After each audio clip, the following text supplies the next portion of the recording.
দুহাতে তাকে সরাতে চেষ্টা করছি, কিন্তু এক হাতে সে আমার কোমরে ধরে রেখেছে। আমার চোখ দিয়ে টপ টপ করে পানি ঝরছে, তবুও আকাশ ছাড়ছে না। আমি চাইলে তোর মতো 10টা মেয়ে পায়ের কাছে পড়ে থাকবে। তোমরা যারা আমার ভয়েসকে ভালোবাসো তারা এই মুহূর্তে আমাদের চ্যানেলটি অবশ্যই সাবস্ক্রাইব করে রাখবে। আর হ্যাঁ, ভিডিওটি সম্পূর্ণ শুনবেন। প্রতিদিন ভালোবাসার নতুন নতুন গল্প পেতে চ্যানেলটি সাবস্ক্রাইব করে পাশে থাকা বেল বাটনে ক্লিক করুন। চুলের মুঠি শক্ত করে ধরে আকাশ আমার ঠোঁট কামড়ে ধরে।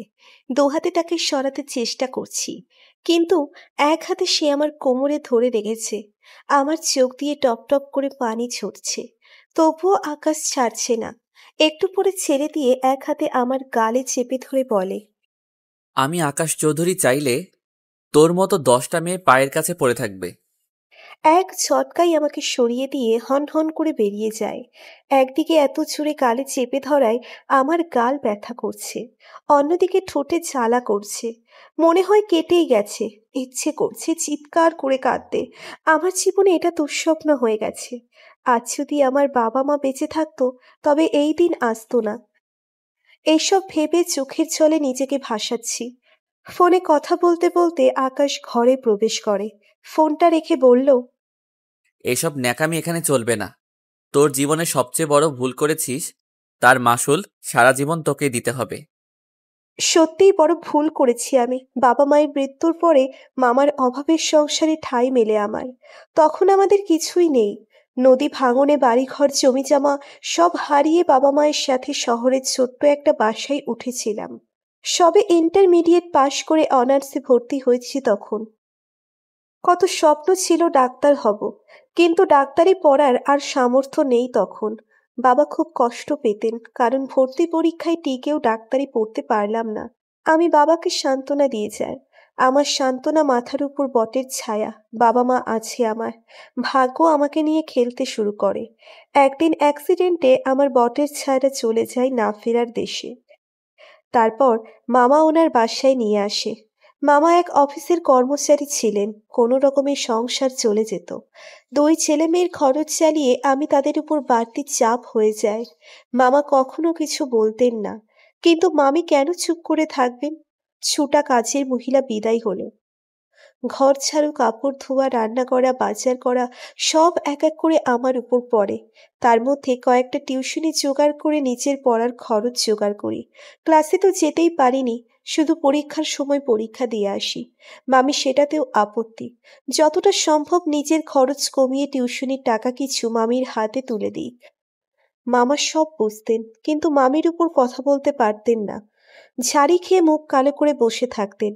এভাবেই মামির সংসারে গায়ে খেটে পড়াশুনো শেষ করি।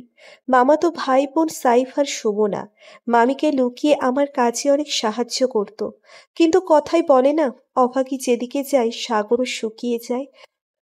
আমার বেলায়ও ব্যতিক্রম হয়নি। মামার অফিস থেকে একদিন ফোন আসে মামা খুব অসুস্থ, হাসপাতালে নেওয়া হয়েছে। মামিকে নিয়ে ছুটে গেলাম। সপ্তাহখানেক পরে মামা বাসায় ফেরেন ঠিকই, কিন্তু প্যারালাইসিসড হয়ে যায়। মামার অফিসের কয়েকজন এসেছিলেন দেখতে। মামা অনেক বলে কয়ে মামার কাজটা আমাকে দিতে অনুরোধ করেন। ভাগ্য বুঝি মুখ তুলে চাইল। কি দয়া হলো ওনাদের, আমাকে চাকরিটা দিয়ে দিল। সেই অফিসের বস আকাশ। আমি মামার পোস্টেই জয়েন করি। একদিন একটা ফাইল নিয়ে হুট করে আকাশের কেবিনে ঢুকে পড়ি। যা দেখলাম তার জন্য প্রস্তুত ছিলাম না। এই অফিসের একটা মেয়ে আকাশের সাথে খুব ঘনিষ্ঠ অবস্থায়। আমি দেখেই মাথা নিচু করে দাঁড়িয়ে আছি। How dare you! নক না করে আমার কেবিনে ঢোকার সাহস হয় কি করে তোমার? আই এম সরি স্যার, ভুল হয়ে গেছে। আসলে আমি অন্যমনস্কভাবেই নক করতে ভুলে গেছি। কোথা থেকে এসব জুটেছে কে জানে। এই মেয়ে, বাবা মা ভদ্রতা শেখায়নি? এক্সকিউজ মি ম্যাম, আমার ভুল হয়েছে, আমি স্বীকার করছি। কিন্তু তাই বলে আপনি আমার মা বাবাকে তুলে কথা বলতে পারেন না। আর ভদ্রতা কাকে শেখাতে হবে সেটা তো দেখতেই পাচ্ছি। You idiot! ডেইজি আমাকে চড় মারার জন্য হাত তুলতেই ওর হাত ধরে ফেলি। Don't dare you! এক ঝটকায় হাত সরিয়ে দিই। আমার ব্যবহার ডেইজি বোকা হয়ে গেছে। ভাবতেও পারিনি এমনটা করতে পারবো। আকাশ এত সময় শুনছিল, এবার এগিয়ে আসে। এই মেয়ে, তোমার তো খুব সাহস দেখছি। স্যার, আপনার মিটিংয়ের ফাইল রেডি। Excuse me. ফাইলটা ডেস্কে রেখে আমি বেরিয়ে আসি। মাসখানেক কেটে যায়। ডেইজি আমার পেছনে লেগেই আছে। আমি সতর্ক থাকি যাতে আমার ভুল ধরতে না পারে। আকাশ সেদিনের পর আমাকে কিছু বলেনি, কিন্তু এক সপ্তাহের মধ্যেই আমার পোস্ট পরিবর্তন করা হয়। আগে মামার পোস্টে থাকলেও এখন আমি আকাশের বিয়ে। আকাশের পাশের কেবিনটা আমার। এদিকে মাসের শেষে অফিসে একটা পার্টির আয়োজন করা হয়। পার্টি চলাকালীন আমি এক কোণায় দাঁড়িয়ে থাকি। এসবে আমি অভ্যস্ত নই। হঠাৎ খেয়াল করলাম সকলের মধ্যমণি আকাশ নেই। কিছুক্ষণ পরেই আকাশের ফোন। একটা জরুরি ফাইল নিয়ে কেবিনে যেতে বলে। নক করে কেবিনে ঢুকে দেখি আকাশ চেয়ারে নেই। কেবিনটার একপাশে বসার জন্য আলাদা জায়গা আছে, তার পাশের জানালার কাছে আকাশ দাঁড়িয়ে আছে। Sir, file. টেবিলে রাখো। রেখে চলে যাচ্ছি তখন আকাশ পেছন থেকে হাত টেনে ধরে। আমি ভয় পেয়ে ঘুরে দাঁড়াই। আকাশ একদম কাছে চলে এসেছে আমার। তার চোখ দুটো টকটকে লাল হয়ে গেছে। পার্টিতে ড্রিঙ্কস করেছে অনেক। হাত ছাড়াতে পারছি না। স্যার, হাত ছাড়ুন। কোথায় যাচ্ছ? এত তাড়া কিসের? আকাশের ব্যবহার আমার ভালো লাগছে না। অস্বস্তি বোধ করছি। আমার কাজ আছে, হাত ছাড়ুন। তুমি আমার পিএ, আমি যা বলবো তুমি তাই করবে। সবাই আকাশ চৌধুরীর কাছে ভিড়তে চাই, আর তুমি কেন দূরে থাকো? আকাশ আমার সামনের এলোমেলো চুল আঙ্গুল দিয়ে ঠিক করে দেয়। আকাশ স্বাভাবিক নয়, মাতলামি করছে বেশ বুঝতে পারছি। হাত ছাড়ুন বলছি। আমি আরো জোর করতে থাকি। এবার আকাশও হাত ছাড়া দিয়ে দেয়ালে চেপে ধরে আমাকে। ভয়ে আমার হাত পা জমে আসে। আকাশ ক্রমশ তার মুখ এগিয়ে আনে। কি করব বুঝতে না পেরে আচমকা একটা ধাক্কা দিয়ে আকাশের হাত সরিয়ে দিই। ঠাস করে একটা চট বসিয়ে দিই আকাশের গালে। আকাশ প্রথমে বুঝতে পারেনি ঠিক কি ঘটেছে। একটু সময় নিয়ে বলল, এই মেয়ে, তুই আকাশ চৌধুরীর গালে চড় দিয়েছিস। আকাশ চৌধুরী, এর মাসুল তোকে দিতে হবে। অনেক বেশি ভারী পড়ে যাবে। আমি বের হতে চাই কেবিন থেকে, কিন্তু আকাশ আমার হাত ধরে এক টানে দেয়ালে চেপে ধরে আমার ঠোঁটে অসম্ভব রকমের বন্য হয়ে কিস করে। অনেক ধস্তাধস্তির পর ধাক্কা সামলাতে না পেরে আকাশ তার ডেস্কের উপর পড়ে যায়। সাউন্ড প্রুফ কেবিন হওয়ায় বাইরের কারো কানে আমার আওয়াজ পৌঁছয়নি। আর এমনিতেও সবাই পার্টিতে ব্যস্ত। আমি দৌড়ে বেরিয়ে আসি কেবিন থেকে। অফিসে আর এক মুহূর্তও থাকিনি। সরাসরি বাসায় ফিরে আসি। সারাটা রাস্তা কেঁদে চোখ ফুলে গেছে। মামার এই অবস্থা, চাকরিটা চলে গেলে সংসার কিভাবে চলবে? আর আকাশের অফিসে কাজ করাও সম্ভব না। কি করব চিন্তা করতে পারছি না। এদিকে সাইফ সুমনার কলেজের বেতন দিতে হবে। ভাগ্য আমার দিকে মুখ তুলে তাকায়নি, বরং জমের মুখে ঠেলে দিয়েছে। আকাশ চৌধুরীর অনেক ক্ষমতা। দেশের নামী শিল্পপতির মধ্যে অন্যতম ক্ষমতাধর ব্যক্তি। ওনার যা ইচ্ছে তাই করতে পারেন। পরের দিন অফিসে যাইনি। এর পরের দিন যেতে ইচ্ছে না করলেও যেতে হলো। ভাগ্য ভালো সেদিন আকাশ অফিসে ছিল না। আমাকেও ফোন দেয়নি। বিকেল বেলায় তাড়াতাড়ি বাসায় ফিরি। বাসায় ঢুকতেই সুমনা দৌড়ে এসে জড়িয়ে ধরল। কিরে, কি হয়েছে? আপু আগে হা করো, মিষ্টি খাও, তারপর বলছি। জোর করে মুখে একটা মিষ্টি ঢুকিয়ে দেয়। মিষ্টি খেতে খেতে বললাম, কিসের মিষ্টি? তোর তো আজকে কোনো রেজাল্ট দেবার কথা নয়। তবে একটা সুখবর আছে, আমরা সবাই অনেক অনেক খুশি। কি সুখবর? আপু, তোমার রাজকপাল, এত বড় ঘরে তোমার বিয়ে হবে। ইস, আমার যে কি খুশি লাগছে। বিয়ে? আমার? কি বলছিস এসব?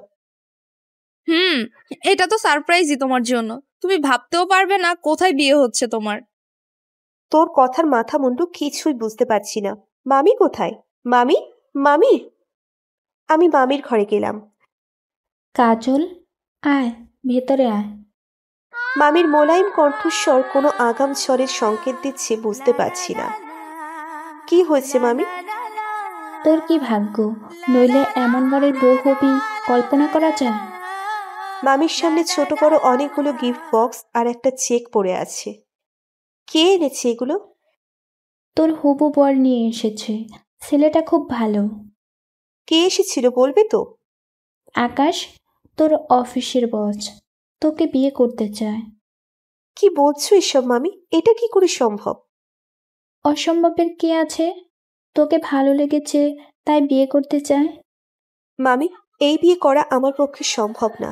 আর মামার এই অবস্থায় আমি না থাকলে সংসার চলবে কিভাবে? সে চিন্তা তোকে করতে হবে না, আকাশ সব ব্যবস্থা করে দিবে। ব্যবস্থা করে দিবে মানে? সাইফ, সুমনার পড়ার খরচ, সংসার খরচ, তোর মামার চিকিৎসা, সব খরচ আকাশ দিবি। আর তুমি রাজি হয়ে গেলে? মামি, আমাদের কি একটা আত্মসম্মান নেই? আকাশ চৌধুরীর টাকায় কেন আমাদের চলতে হবে? এটা কিছুতেই সম্ভব না।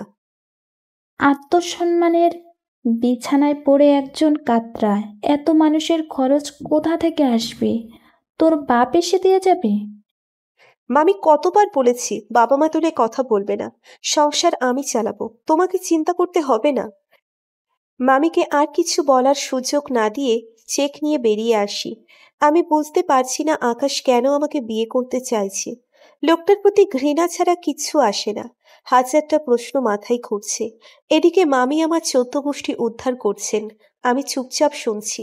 মামির সাথে কথা বললেই ঝামেলা বাড়বে। পরদিন অফিসে যাই, আকাশের কেবিনে গিয়ে দেখি ফোনে কথা বলছে। আমাকে দেখে ফোন রেখে দিল। আরে কাজল, এসো এসো। চেকটা সামনে রেখে বললাম, এসব কি? কেন, তোমার মামি তোমাকে কিছু বলেনি? সেই জন্যই জিজ্ঞেস করছি এসবের মানে কি। মানে খুবই সিম্পল, তোমাকে বিয়ে করতে চাই। কেন চাইছেন জানতে পারি? তোমাকে ভালো লাগে তাই। এটা যে আসল উদ্দেশ্য নয় সেটা আমি বেশ বুঝতে পারছি। Smart girl. দেখুন, এই বিয়ে করা আমার পক্ষে সম্ভব নয়। বিয়ে তো তোমাকে করতেই হবে, আর সেটাও 1 সপ্তাহের মধ্যে। অসম্ভব, কিছুতেই না। প্রয়োজনে চাকরি ছেড়ে দিব। গ্র্যান্টেড হবে না, সো গেট রেডি। আকাশ কেবিন থেকে বেরিয়ে যায়। আর যাই হোক, এই লোকটাকে বিয়ে করা সম্ভব না। চেকটা টেবিলে রেখেই চলে আসি। স্যালারি তুলতে হবে। মামার অসুস্থতায় বেশ কিছু টাকা ধার করতে হয়েছে। এদিকে সাইফ সুমনার কলেজের বেতন, টিউশনি ফি দিতে হবে। মামার ওষুধ ফুরিয়ে গেছে প্রায়। বিল তুলতে গিয়ে দেখি আমার স্যালারি আসেনি।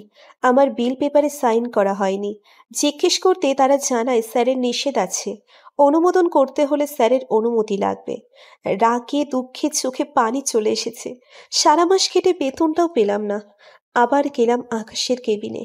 আকাশ নেই। আমি আকাশের বিয়ে হলেও গত 2 দিন আমাকে তেমন কোনো কাজ করতে দেওয়া হয়নি। আকাশ একাই বের হয়ে যায়। বিকেল পর্যন্ত অপেক্ষা করার পর আকাশ আসলো। স্যার। বলো, কি সিদ্ধান্ত নিলে? স্যার, আমার বেতন আটকে গেছে। আপনি অনুমতি না দিলে অনুমোদন দিবে না। হবে না, যতক্ষণ আমার প্রস্তাবে রাজি না হচ্ছ বেতন আটকে থাকবে।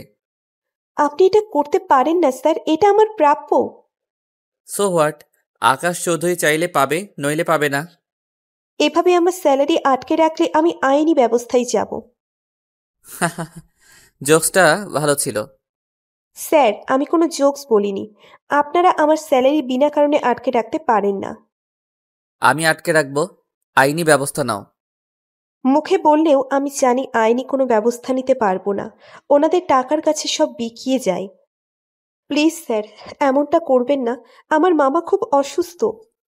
সেই জন্যই তো বলছি, রাজি হয়ে যাও। আমি আকাশের কেবিন থেকে বেরিয়ে আসি। হাত পা ভেঙে আসছে। বেতন পেলাম না। বাসায় এসে দেখি টেবিলে কারেন্টের বিল, পেপারের বিল, ডিশের বিলের কাগজ রাখা। মামি এসে বললেন, তোর মামার ওষুধ আনতে হবে, আজ খাওয়ালেই শেষ হয়ে যাবে। আপু, পরীক্ষার ফর্ম ফিল আপের জন্য টাকা লাগবে। কত লাগবে? 5,000, আর সাথে বেতন, টিউশন ফি সব মিলিয়ে 11,000। 7 তারিখের মধ্যেই দিতে হবে। আচ্ছা, দিয়ে দিব। আমার মাথায় আকাশ ভেঙে পড়ল। কিভাবে দিব এত টাকা? কাউকে কিছু না বলে বেরিয়ে গেলাম বাসা থেকে। অনেক জায়গায় গেলাম, কিন্তু কেউ ধারও দিল না। সবার কাছে তো ধার চাইতেও পারি না। যাদের কাছে পারি তারা আগেই দিয়েছে, সেগুলোই শোধ হয়নি। তাও একজন কিছু দেওয়ায় মামার 1 সপ্তাহের ঔষধ নিয়ে বাসায় ফিরি। কিন্তু সারা রাত চিন্তা করে সিদ্ধান্ত নিলাম আকাশকে বিয়ে করব। যা আছে আমার কপালে, আর কোনো রাস্তা খোলা নেই। স্যার, আমি আপনার প্রস্তাবে রাজি। পরদিন অফিসে গিয়েই আকাশকে বলে দিলাম, that's like a good girl. আমি জানতাম তুমি রাজি হবেই। যাই হোক, তুমি প্রিপারেশন নাও, আমি আজই তোমাদের বাসায় যাব। আকাশের প্রস্তাবে রাজি না হয়ে উপায় নেই আমার। সাইফ, সুমনার পড়াশোনা, মামার চিকিৎসা সব বন্ধ হয়ে যাবে। আমি জানিও না কেন আকাশ আমাকে বিয়ে করতে চাইছে, কী উদ্দেশ্য তার। আকাশের মতো ক্ষমতাবান কোটিপতি লোক যখন আমার মতো অতি সাধারণ একটা মেয়েকে বিয়ে করতে চায়, তার পিছনে দুটি কারণ থাকতে পারে। এক ভালোবাসা, দুই অন্য কোনো উদ্দেশ্য। এক নাম্বারটা হওয়ার কোনো চান্সই নেই, সেটাও আমি ভালো করে জানি। দুই নাম্বারটাই ঠিক, কিন্তু কী উদ্দেশ্য সেটাই বুঝতে পারছি না।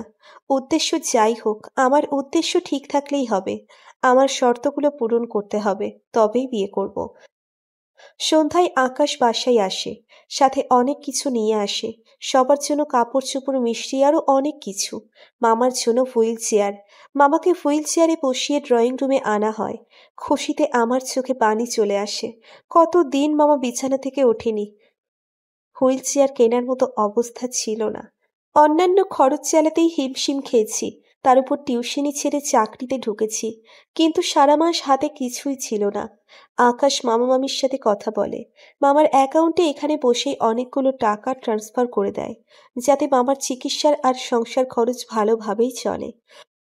সাইফ, সুমনার হাতে একটা চেক তুলে দেয় তাদের পড়াশুনোর খরচ। মামা আপত্তি করলেও মামির চোখ রাঙানিতে চুপ হয়ে যায়। কিন্তু আমার তো কিছু বলার আছে। স্যার, অনেক কিছুই তো দিলেন, কিন্তু দুদিন পরে কে দেখবে সংসার? সাইফের পড়াশোনা শেষ হতে সব মিলিয়ে বছরখানেক লাগবে। ততদিন? আমি নির্লজ্জের মতো বলে ফেললাম। লজ্জা করে কি হবে? সেই তো ওনাদের জন্য বিয়ে করব। তবে ওনাদের আর্থিক সুরক্ষা নিশ্চিত করে কেন নয়? কাজল, সেসব তোমাকে ভাবতে হবে না। সাইফের পড়াশোনা শেষ হবার আগ পর্যন্ত আমি সব দায়িত্ব নিলাম।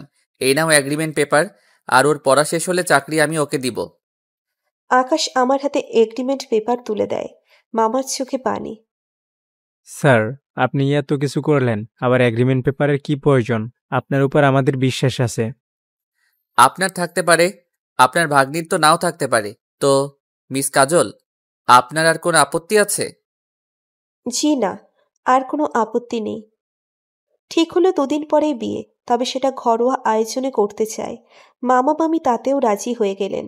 ভাবলেন আমাদের খরচ বাড়তে চায় না, তাই এভাবে বিয়ে করতে চাইছেন। পরদিন আমার গায়ে হলুদ দিল। আকাশ বিয়ের শাড়ি, গয়না সহ যাবতীয় জিনিসপত্র পাঠিয়ে দিল। তারপর দিন বিয়ে হয়ে গেল। কাজী, ইমাম আর আকাশ ছাড়া কেউ আসেনি। আমার পরিবারের কয়েকজন আর আমার কাছের বান্ধবী ইরা ছাড়া কাউকে কিছু বলা হয়নি। আকাশের বিয়ে, অথচ ৫-৬ জন মানুষ ছাড়া কেউ জানল না। বিয়ের পর আকাশ আমাকে ওর বাসায় নিয়ে আসে। আমি জানি না আকাশের বাড়ি কেমন, কে কে আছে বাড়িতে, ওনার বিয়ের বিষয়ে কেউ কিছু জানে কিনা, জানলে বিয়েতে যায়নি কেন, আর যদি না জানে তবে কিভাবে রিয়াক্ট করবে। হাজারটা প্রশ্ন ঘুরপাক খাচ্ছে আমার মাথায়। ভাবতে ভাবতে এক বিশাল বাড়ির সামনে এসে গাড়ি হর্ন দেয়। গাড়ির হর্নে আমার ভাবনায় ছেদ পড়ে। বিশাল গেট খুলে যায় আর গাড়ি ভিতরে ঢোকে। ভেতরে দেখে আমার চোখ কপালে। এত বিশাল এরিয়া জুড়ে অনেক বড় 2টা বাগান। বাগানের দুই পাশে বিভিন্ন ধরনের গাছগাছালি। বেশ ভেতরে বাড়িটা, যেন রাজপ্রাসাদ। আকাশ গাড়ি থেকে নেমে বলে, বেরিয়ে এসো। আমি ভয়ে ভয়ে বের হয়ে এলাম গাড়ি থেকে। একজন লোক এসে গাড়ি থেকে আকাশের ব্রিফকেস নিয়ে যায়। বাড়ির ভিতরে ঢুকতে গিয়ে আমার হাত পা কাঁপছে। আকাশ দরজায় পা দিতে সব কাজের লোকেরা দুপাশে ভাগ হয়ে মাথা নিচু করে দাঁড়িয়ে যায়। এটা হলরুম না ড্রয়িং রুম? এ যে রাজপ্রাসাদ! একজন ছুটে গিয়ে একটা ট্রেতে করে ঠান্ডা পানি, কয়েক ধরনের জুস নিয়ে আসে।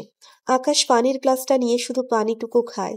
এদিকে ভয়ে আমার গলা শুকিয়ে গেছে, অথচ কেউ আমাকে পানিও দিল না। এসো আমার সাথে।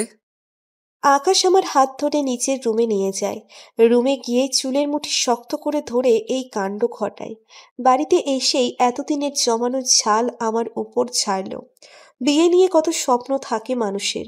স্বপ্ন দেখে একটা মানুষকে নিজের করে পাওয়ার, একটা মানুষের কাছে নিজেকে সঁপে দেওয়ার। আমি এসবের কিছু করছি না। আমি নিজেকে আকাশের হাতে সঁপে দেওয়ার স্বপ্ন নিয়ে আসিনি। আকাশের কাছে নিজেকে বিকিয়ে দিয়েছি। এই পৃথিবীতে আমার কাছের বলতে যে মানুষগুলো আছে তাদের সুখের জন্য নিজেকে বিকিয়ে দিয়েছি। এসব ভাবনা ফেলে ফ্রেশ হয়ে নিলাম। একটু পরেই আমার জন্য রুমে খাবার আসলো। নানা ধরনের খাবার, অনেকগুলোর নামই জানি না। আমি শুধু একটু পানি খেয়েছি, গলা দিয়ে খাবার আমার নামবে না। এমন সময় আকাশও এসে দেখে কিছুই খায়নি। খাওনি কেন? খিদে নেই। খিদে না থাকলেও খেতে হবে, না খেয়ে অসুস্থতার বাহানায় অফিস কামাই করা যাবে না। আমি আগে জানতাম না বিয়ের পর আকাশ চাকরিটা করতে দিবে কিনা, তবে এবার তার কথা শুনে নিশ্চিত হলাম যে চাকরি করতে পারবো। খেয়ে নাও। খাবার তো আমার ইচ্ছেতে খাবো, সেটাও কি আপনার অর্ডার মানতে হবে? অবশ্যই হবে, কাগজে এমনটাই লেখা আছে। কিসের কাগজ? কাবিননামা। সেখানে কি লেখা আছে জানো না? কাবিননামায় লেখা আছে তুমি সম্পূর্ণ সুস্থ মস্তিষ্কে সজ্ঞানে আগামী 2 বছর আমার স্ত্রী হিসেবে থাকবে এবং আমার প্রত্যেক আদেশ মানতে বাধ্য থাকবে। কি বলছেন এসব? কাবিননামায় এসব লেখা থাকে নাকি? আর কালিমা পড়ে তো বিয়ে করেছেন। হ্যাঁ করেছি, আর সাথে কাগজেও উল্লেখ আছে আমি তোমাকে ডিভোর্স দিতে পারবো, তুমি পারবে না। তবে বিয়ে তো হয়েছে। আকাশের কথা শুনে আমার মাথা ঘুরছে। কন্ট্রাক্ট ম্যারেজ এইভাবে শোধ নিল একটা চরের? কেন করছেন আমার সাথে এসব? কি এমন ক্ষতি করেছিলাম আপনার? তুমি আকাশকে এখনো চেনোনি, চিনবে ধীরে ধীরে। 2 বছর অনেক সময়, এর মধ্যে ভালো করে চিনবে। এইবার খেয়ে নাও। খিদে নেই, খাবো না। আকাশের মেজাজ খারাপ হয়ে গেছে। এক্ষুনি খেতে বলেছি তো খাবে। না। কি? আমাকে না করিস? তুই খাবি না, তোর ঘাড় খাবে। আকাশ একটা পাউরুটি নিয়ে জোর করে আমার মুখে ঠেসে দেয়। এত বদমেজাজি মানুষ আমি জীবনে দেখিনি। তার চেয়ে আমার মামি 1000 গুণ ভালো। রাতে আকাশের সাথে একই বিছানায় শুতে আমি বেশ ইতস্তত বোধ করছি। এই খাটাস বেটা তো একটা লুইচ্চা। আমি খাটে বসে আছি। শুভ নাকি বসে থাকবো ভাবছি। আমি কিছু বুঝে ওঠার আগেই আকাশ আমাকে পেছন থেকে জড়িয়ে সোজা বিছানায়। আরে কি করছেন? ছাড়ুন বলছি, ছাড়ুন। ছাড়ার জন্য তোমাকে এনেছি। তারপর 4 দেয়ালে বন্দি এই ঘরে যা ঘটে গেল তা আমাকে বিধ্বস্ত করে দিয়েছে। মানুষের জীবনের অনেক কাঙ্ক্ষিত একটা সময় হচ্ছে বাসর। নারী পুরুষের মিলন, এটা প্রকৃতি বেঁধে দিয়েছে। বিবাহ নামক শব্দে যার বৈধতা নিশ্চিত করা হয়। বিবাহের বাইরেও অনেকভাবে সেটা হয়ে থাকে, কখনো ইচ্ছাকৃত, কখনো অনিচ্ছাকৃত। অনিচ্ছাকৃতভাবে জোর করে যেটা হয় সেটারও একটা নাম আছে, ধর্ষণ। কিন্তু আমাদের সমাজে কখনো এটা শেখানো হয়নি যে স্ত্রীর ইচ্ছের বিরুদ্ধে জোর করে শারীরিক সম্পর্ক করাও ধর্ষণ। তাই শতকরা 99% মহিলারাই এটা জানে না। তারা এটাকে স্বামীর অধিকার হিসেবে মেনে নেয়। কিন্তু আমি কি করব? 2 বছরের জন্য বিয়ে করা হয়েছে, বউয়ের স্বীকৃতি কি পেয়েছি? এই সমাজ কি আমাকে বউ বলে মানবে? আমি তো নিজেকে বিকিয়ে দিয়েছি।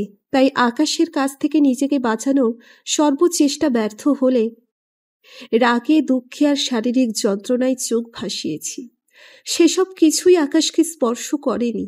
কোনো রকমে শাড়িটা গায়ে চড়িয়ে ওয়াশরুমে ঢুকে দরজা বন্ধ করে দিই।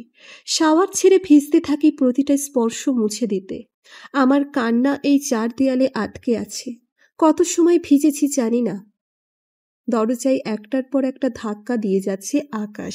আরো বেশ কিছুক্ষণ পরে বেরিয়ে আসি। আকাশ অপলক চেয়ে আছে আমার দিকে। তার চোখে কিছু একটা আছে, তা আমার চোখ এড়ায়নি। কিন্তু কি আছে আমি বোঝার চেষ্টা করছি না। তবে এই দৃষ্টিতে এখন কাম নেই। সেটা বুঝতে না চাইলেও নারীর চোখ এড়ায় না। কি আছে আকাশের চোখে? প্রেম নাকি অপরাধ বোধ? আকাশের চোখে যাই থাকুক না কেন, আমার চোখের কাছে একরাশ ঘৃণা। সরি। খুব ক্ষীণ স্বরে বলল আকাশ। সরি? তোর সরির গুষ্টি কিলাই, বজ্জাত, লজ্জা, খাটাস। আমি কোনো কথা বলার প্রয়োজন বোধ করছি না। মুখ ফুটে গালিও না, চুপচাপ শুয়ে পড়ি। আকাশ বসে আছে। কিছু সময় বসে থেকে আকাশও শুয়ে পড়ল। আমি নীরবে কেঁদেই যাচ্ছি। পরদিন সুমনা আর আমার বান্ধবী ইরা আসে। ওদের দেখে আমি খুব খুশি হই। সুমনা তো ভীষণ খুশি, সারা বাড়ি ঘুরে ঘুরে দেখল। আপু, এ দেখছি রাজপ্রাসাদ। আসলেই তোমার রাজকপাল, সেজন্যই আকাশ ভাইয়ের মতো স্বামী পেয়েছো। একেবারে রাজপুত্র। সুমনার কথা শুনে আমি মৃদু হাসি। কি করে সুমনাকে বলি এ আমার প্রাসাদ না, এ আমার জন্য নরক? তখন ইরা বলল, কি রে, কেমন কাটলো বাসর? ধুর, তোর কি, তোর জামাই খুব রোমান্টিক তাই না? কিসব যাতা বলছিস? যা দেখছি তাই বলছি। মানে কি দেখছিস? ইরা মুখ টিপে হাসছে। আমি কিছুই বুঝতে পারছি না। কি দেখেছিস? ওই যে তোর গলায় রোমান্সের চিহ্ন। বলেই ইরা সুমনা একসাথে ফিক করে হেসে ওঠে। লজ্জায় আমি কাচুমাচু করে গলায় হাত দিলাম। নেকলেসের খসা লেগে ছিলে গেছে। কাল বুঝতে না পারলেও সকাল থেকে জ্বালা করছে, কিন্তু সেটা যে ইরার চোখে পড়বে কে জানতো। আমি বললাম, দেখ এটা নেকলেসের খসা খেয়েছিল গেছে, কিন্তু ইরা তোর জামাই খুবই রোমান্টিক হবে। ওমা তাই? ইস, হাউ সুইট। তবে একটা কি জানিস, বিয়ের আগে যারা লুচ্চা থাকে ওই ব্যাটারাই বিয়ের পরে রোমান্টিক নাম নেয়। বলেই আমি মুখ টিপে হাসছি। এরা চোখ পাকিয়ে কিছু বলতে যাচ্ছিল, তখনই আকাশ হাজির। আরে আমার শ্যালিকারা দেখি হাজির। জি, আমরা হাজির। আমার বান্ধবীকে নিয়ে আসছেন, এখন আপনাদের ধরে নিতে আসছি। বুঝলাম, কিন্তু সমস্যা একটা আছে। কি সমস্যা? আসলে অফিস অনেক কাজ পড়ে আছে, আজকে তো যেতে পারবো না। কাল শুক্রবার, তোমরা আজকে থাকবে, কাল একসঙ্গে যাব। আচ্ছা ঠিক আছে। ইরা আর সুমনা থেকে গেল। আজ আকাশ খুবই স্বাভাবিক ব্যবহার করছে। ওদের সাথে অনেক গল্প ঘটল।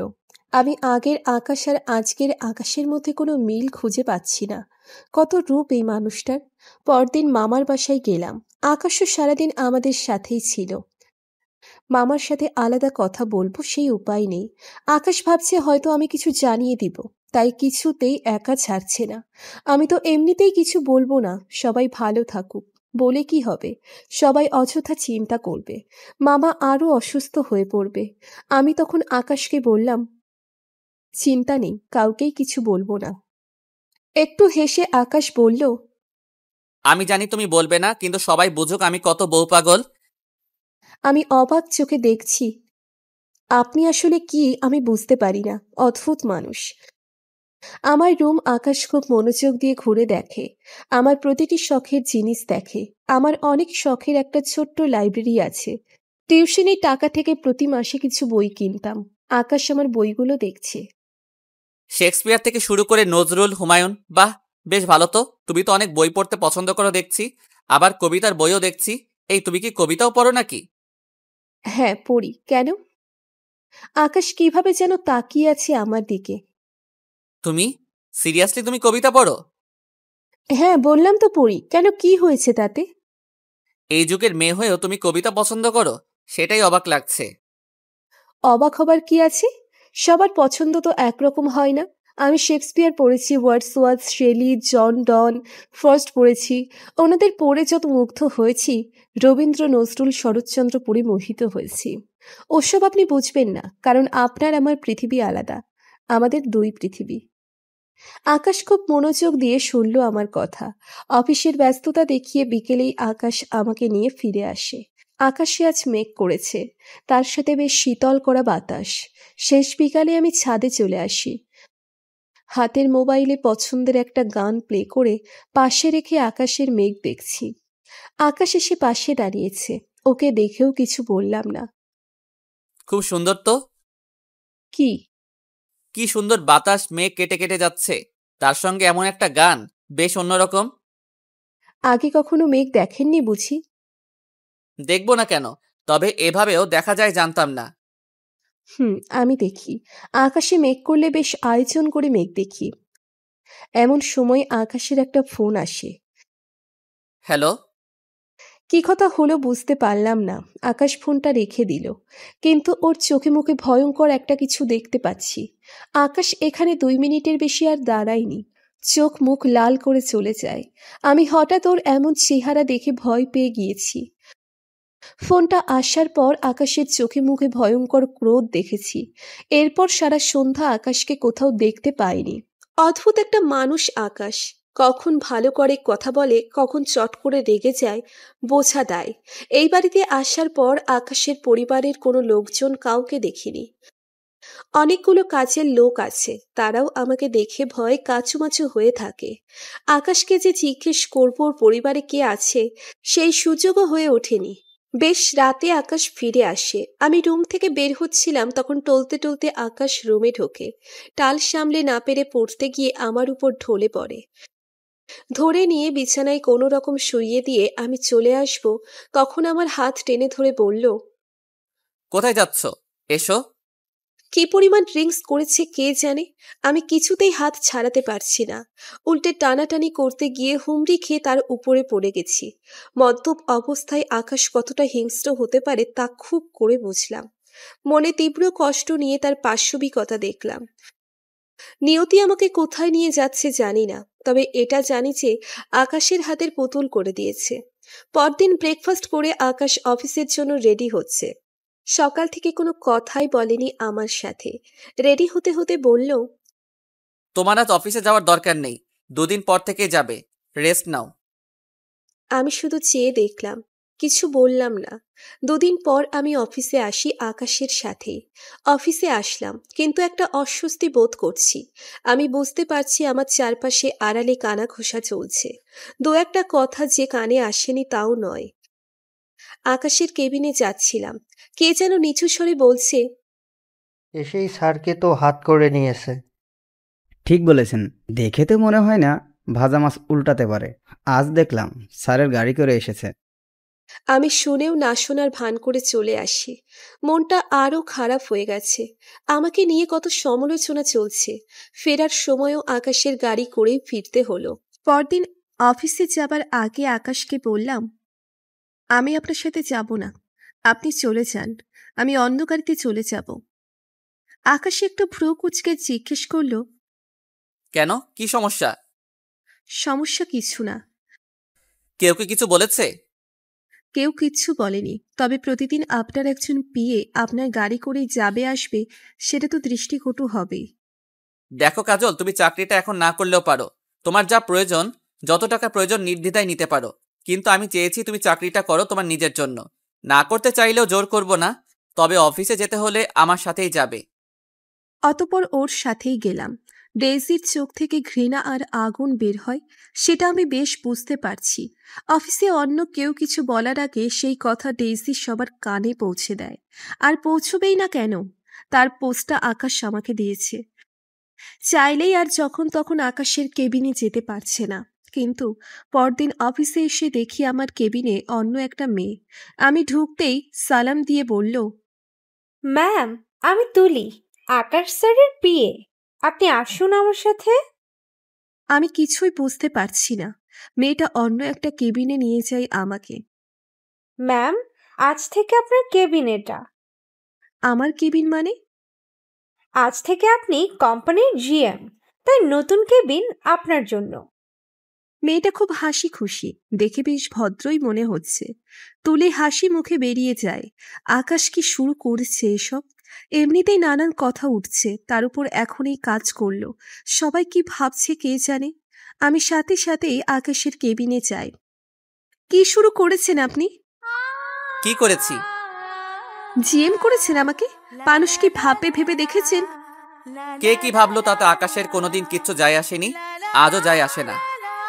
কিন্তু আমার যায় আসে। আমি সাধারণ ঘরের মেয়ে, আমাকে মানুষের সামনে দাঁড়াতে হয়। দাঁড়াও, কে মানা করেছে? তবে ভুলে যেও না, আমি যা বলবো তুমি তাই করতে হবে। এই লোকটার সাথে কথা বলাই বৃথা। আমার কেবিনে আসার সময় শুনলাম, স্যারের বাসায় নাকি একটা মেয়ে থাকে। আমার পরিচিত একজন নাকি প্রতিদিন দেখে, একসাথে সন্ধ্যায় যায় আর সকালে একসাথে বেরিয়ে আসে। আরে এসব বড় লোকদের ব্যাপার স্যাপার, টাকা কোথায় কিভাবে খরচ করবে আর কাকে কোথায় রাখে সেসব আমাদের ভাবনার বাইরে। মেয়েটা কেমন চিন্তা করেছেন? স্যারকে বাসায় থাকে, স্যার তো বিয়েই করেনি। আরে টাকার জন্য এসব মেয়েরা সব করতে পারে। আর কিছু শোনার সাহস হয়নি আমার। বুঝতে পারছি তারা এখনো জানে না সেই মেয়েটি আমি। এতটা জেনে গেছে, আর কয়েকদিনের মধ্যে এটাও জেনে যাবে। আর কিছু ভাবতে পারছি না। চাকরিটা না শেষ পর্যন্ত ছাড়তে হয়। যতক্ষণ বাইরে ব্যস্ত থাকি ভালো থাকি।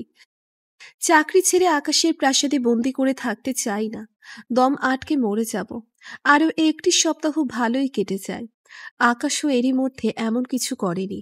আমি অভ্যস্ত হয়ে যাচ্ছি এই বাড়ি আর আকাশের সাথে অফিস। আরও বেশ কিছুদিন কেটে যায়। আকাশকে এতটা স্বাভাবিক আগে দেখিনি। আমার সাথেও কোনো মিসবিহেভ করেনি। তারপর একদিন রাতে আকাশ বিছানায় হালকা হেলান দিয়ে বসে আছে। ঠোঁটের কোণে মৃদু হাসির আভা। আমিও বিছানায় বসে চুল ঠিক করছি, শোবো। তখন মনে হলো আমার ঘাড়ে কিছু একটা আছে। আমার হাত কাঁপতে থাকে। ভয়ে ভয়ে হাত দিয়ে ছাড়তেই আমার সামনে এসে পড়ল। আমি চিৎকার করে আকাশকে জড়িয়ে ধরি। চোখ আর খুলি না। মাকড়সা আমি এত ভয় পাই। আমি আর চোখ খুলে দেখার সাহস করছি না।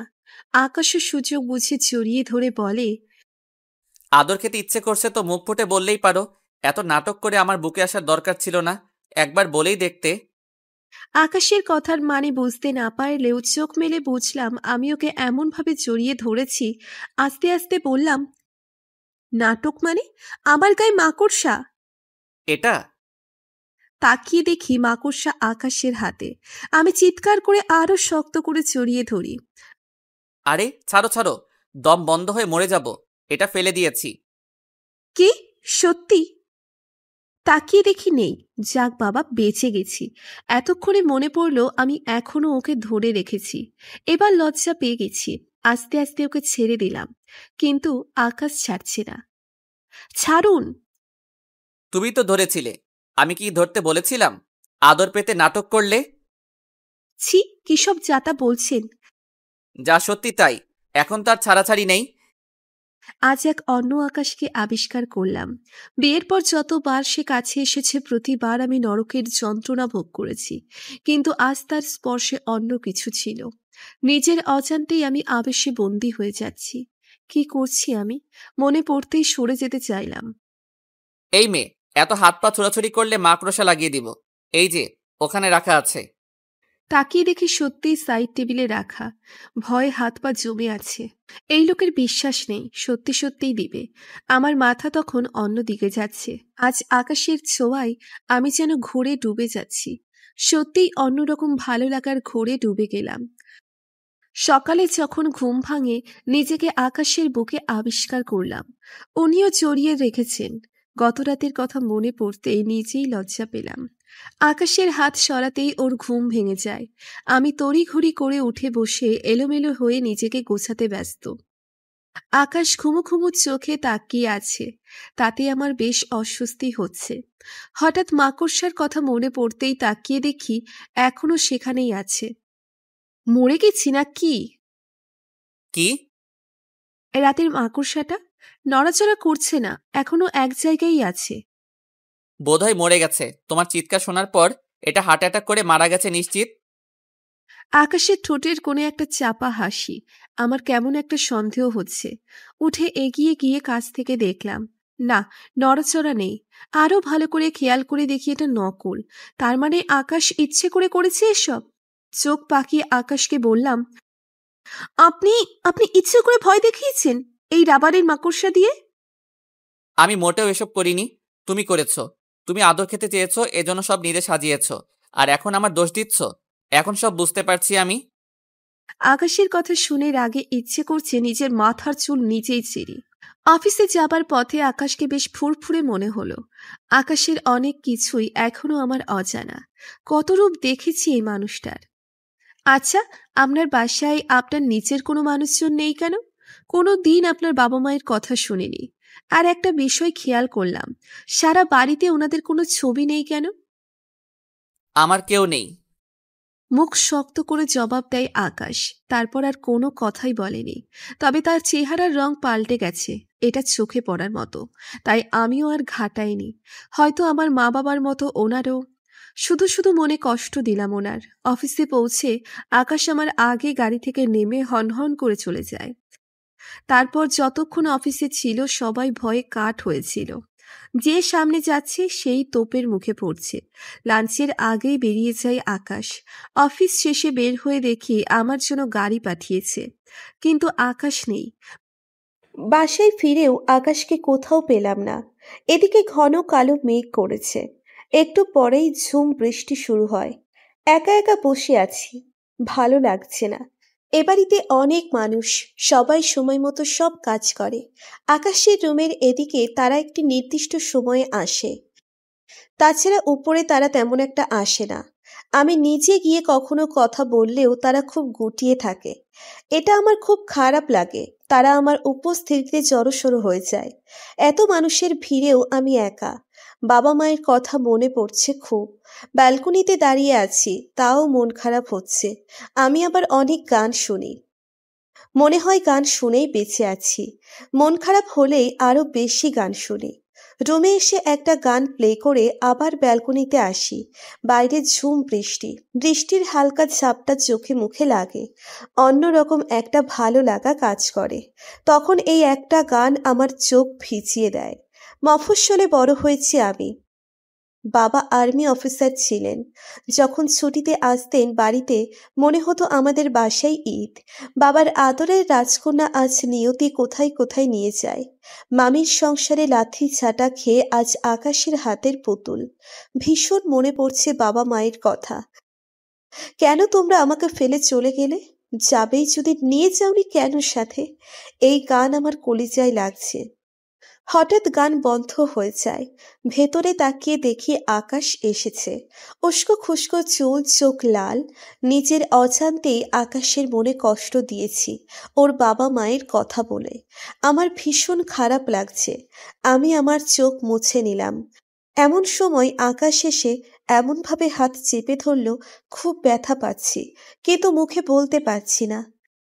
এই মেয়ে, তুমি কি মনে করো নিজেকে? তুমি আকাশকে বদলে দিবে, ইমোশনাল করে দিবে? No, never. আকাশ যেমন ছিল তেমনই থাকবে। ব্যথায় চোখে পানি চলে আসে। আকাশ হাতটা ছেড়ে চলে যায়। আমি বোকার মতো তাকিয়ে আছি। মাঝরাতে আমার ঘুম ভেঙে যায়। দেখি আকাশ নেই বিছানায়। ভাবলাম হয়তো ওয়াশরুমে গেছে, কিন্তু অনেক সময় পরেও যখন এলো না, আমি তখন উঠে গেলাম। উঠেই একটা হোঁচট খেলাম। ড্রিম লাইটের হালকা আলোয় দেখি আকাশ বিছানা থেকে হেলান দিয়ে ফ্লোরে দুই হাঁটুতে হাত রেখে মাথা গুজে আছে। আমি বেশ অবাক হলাম। কাছে যেতেই বুঝলাম আকাশ কাঁদছে। আমার ভীষণ মায়া হচ্ছে আকাশের জন্য। কেন জানি মনে হচ্ছে আকাশও আমার মতোই অসহায়। আস্তে করে কাঁধে হাত রেখে বিছানার কিনারায় বসলাম। আকাশ কেন কাঁদছে? কি বলে সান্ত্বনা দিব? আকাশ আমার দিকে তাকায়নি, শুধু একটু সরে এসে আমার কোলে মাথা গুজে আমাকে আঁকড়ে ধরে অবুঝ শিশুর মতো কাঁদতে থাকে। কি হচ্ছে আকাশ? আপনি কাঁদছেন কেন? আকাশ কোনো কথা বলে না। আমি ওর মাথায় হাত রাখি। কি বলবো, বলার মতো কিছু খুঁজে পাচ্ছি না। একটা সময় আকাশ শান্ত হয়ে যায়, চুপচাপ শুয়ে থাকে। কিছু সময় পরে আকাশকে বিছানায় নিয়ে এলাম। একেবারে বাধ্য শিশুর মতো সে এসে শুয়ে পড়ে। বেশ কয়েকটা মাস কেটে যায়। অফিসের লোকদের বাঁকা দৃষ্টিতেও আমি চাকরিটা করছি। এর মধ্যেই একদিন অফিসে পার্টির আয়োজন করা হলো। নতুন একটা কোম্পানির সাথে চুক্তি উপলক্ষে এই আয়োজন।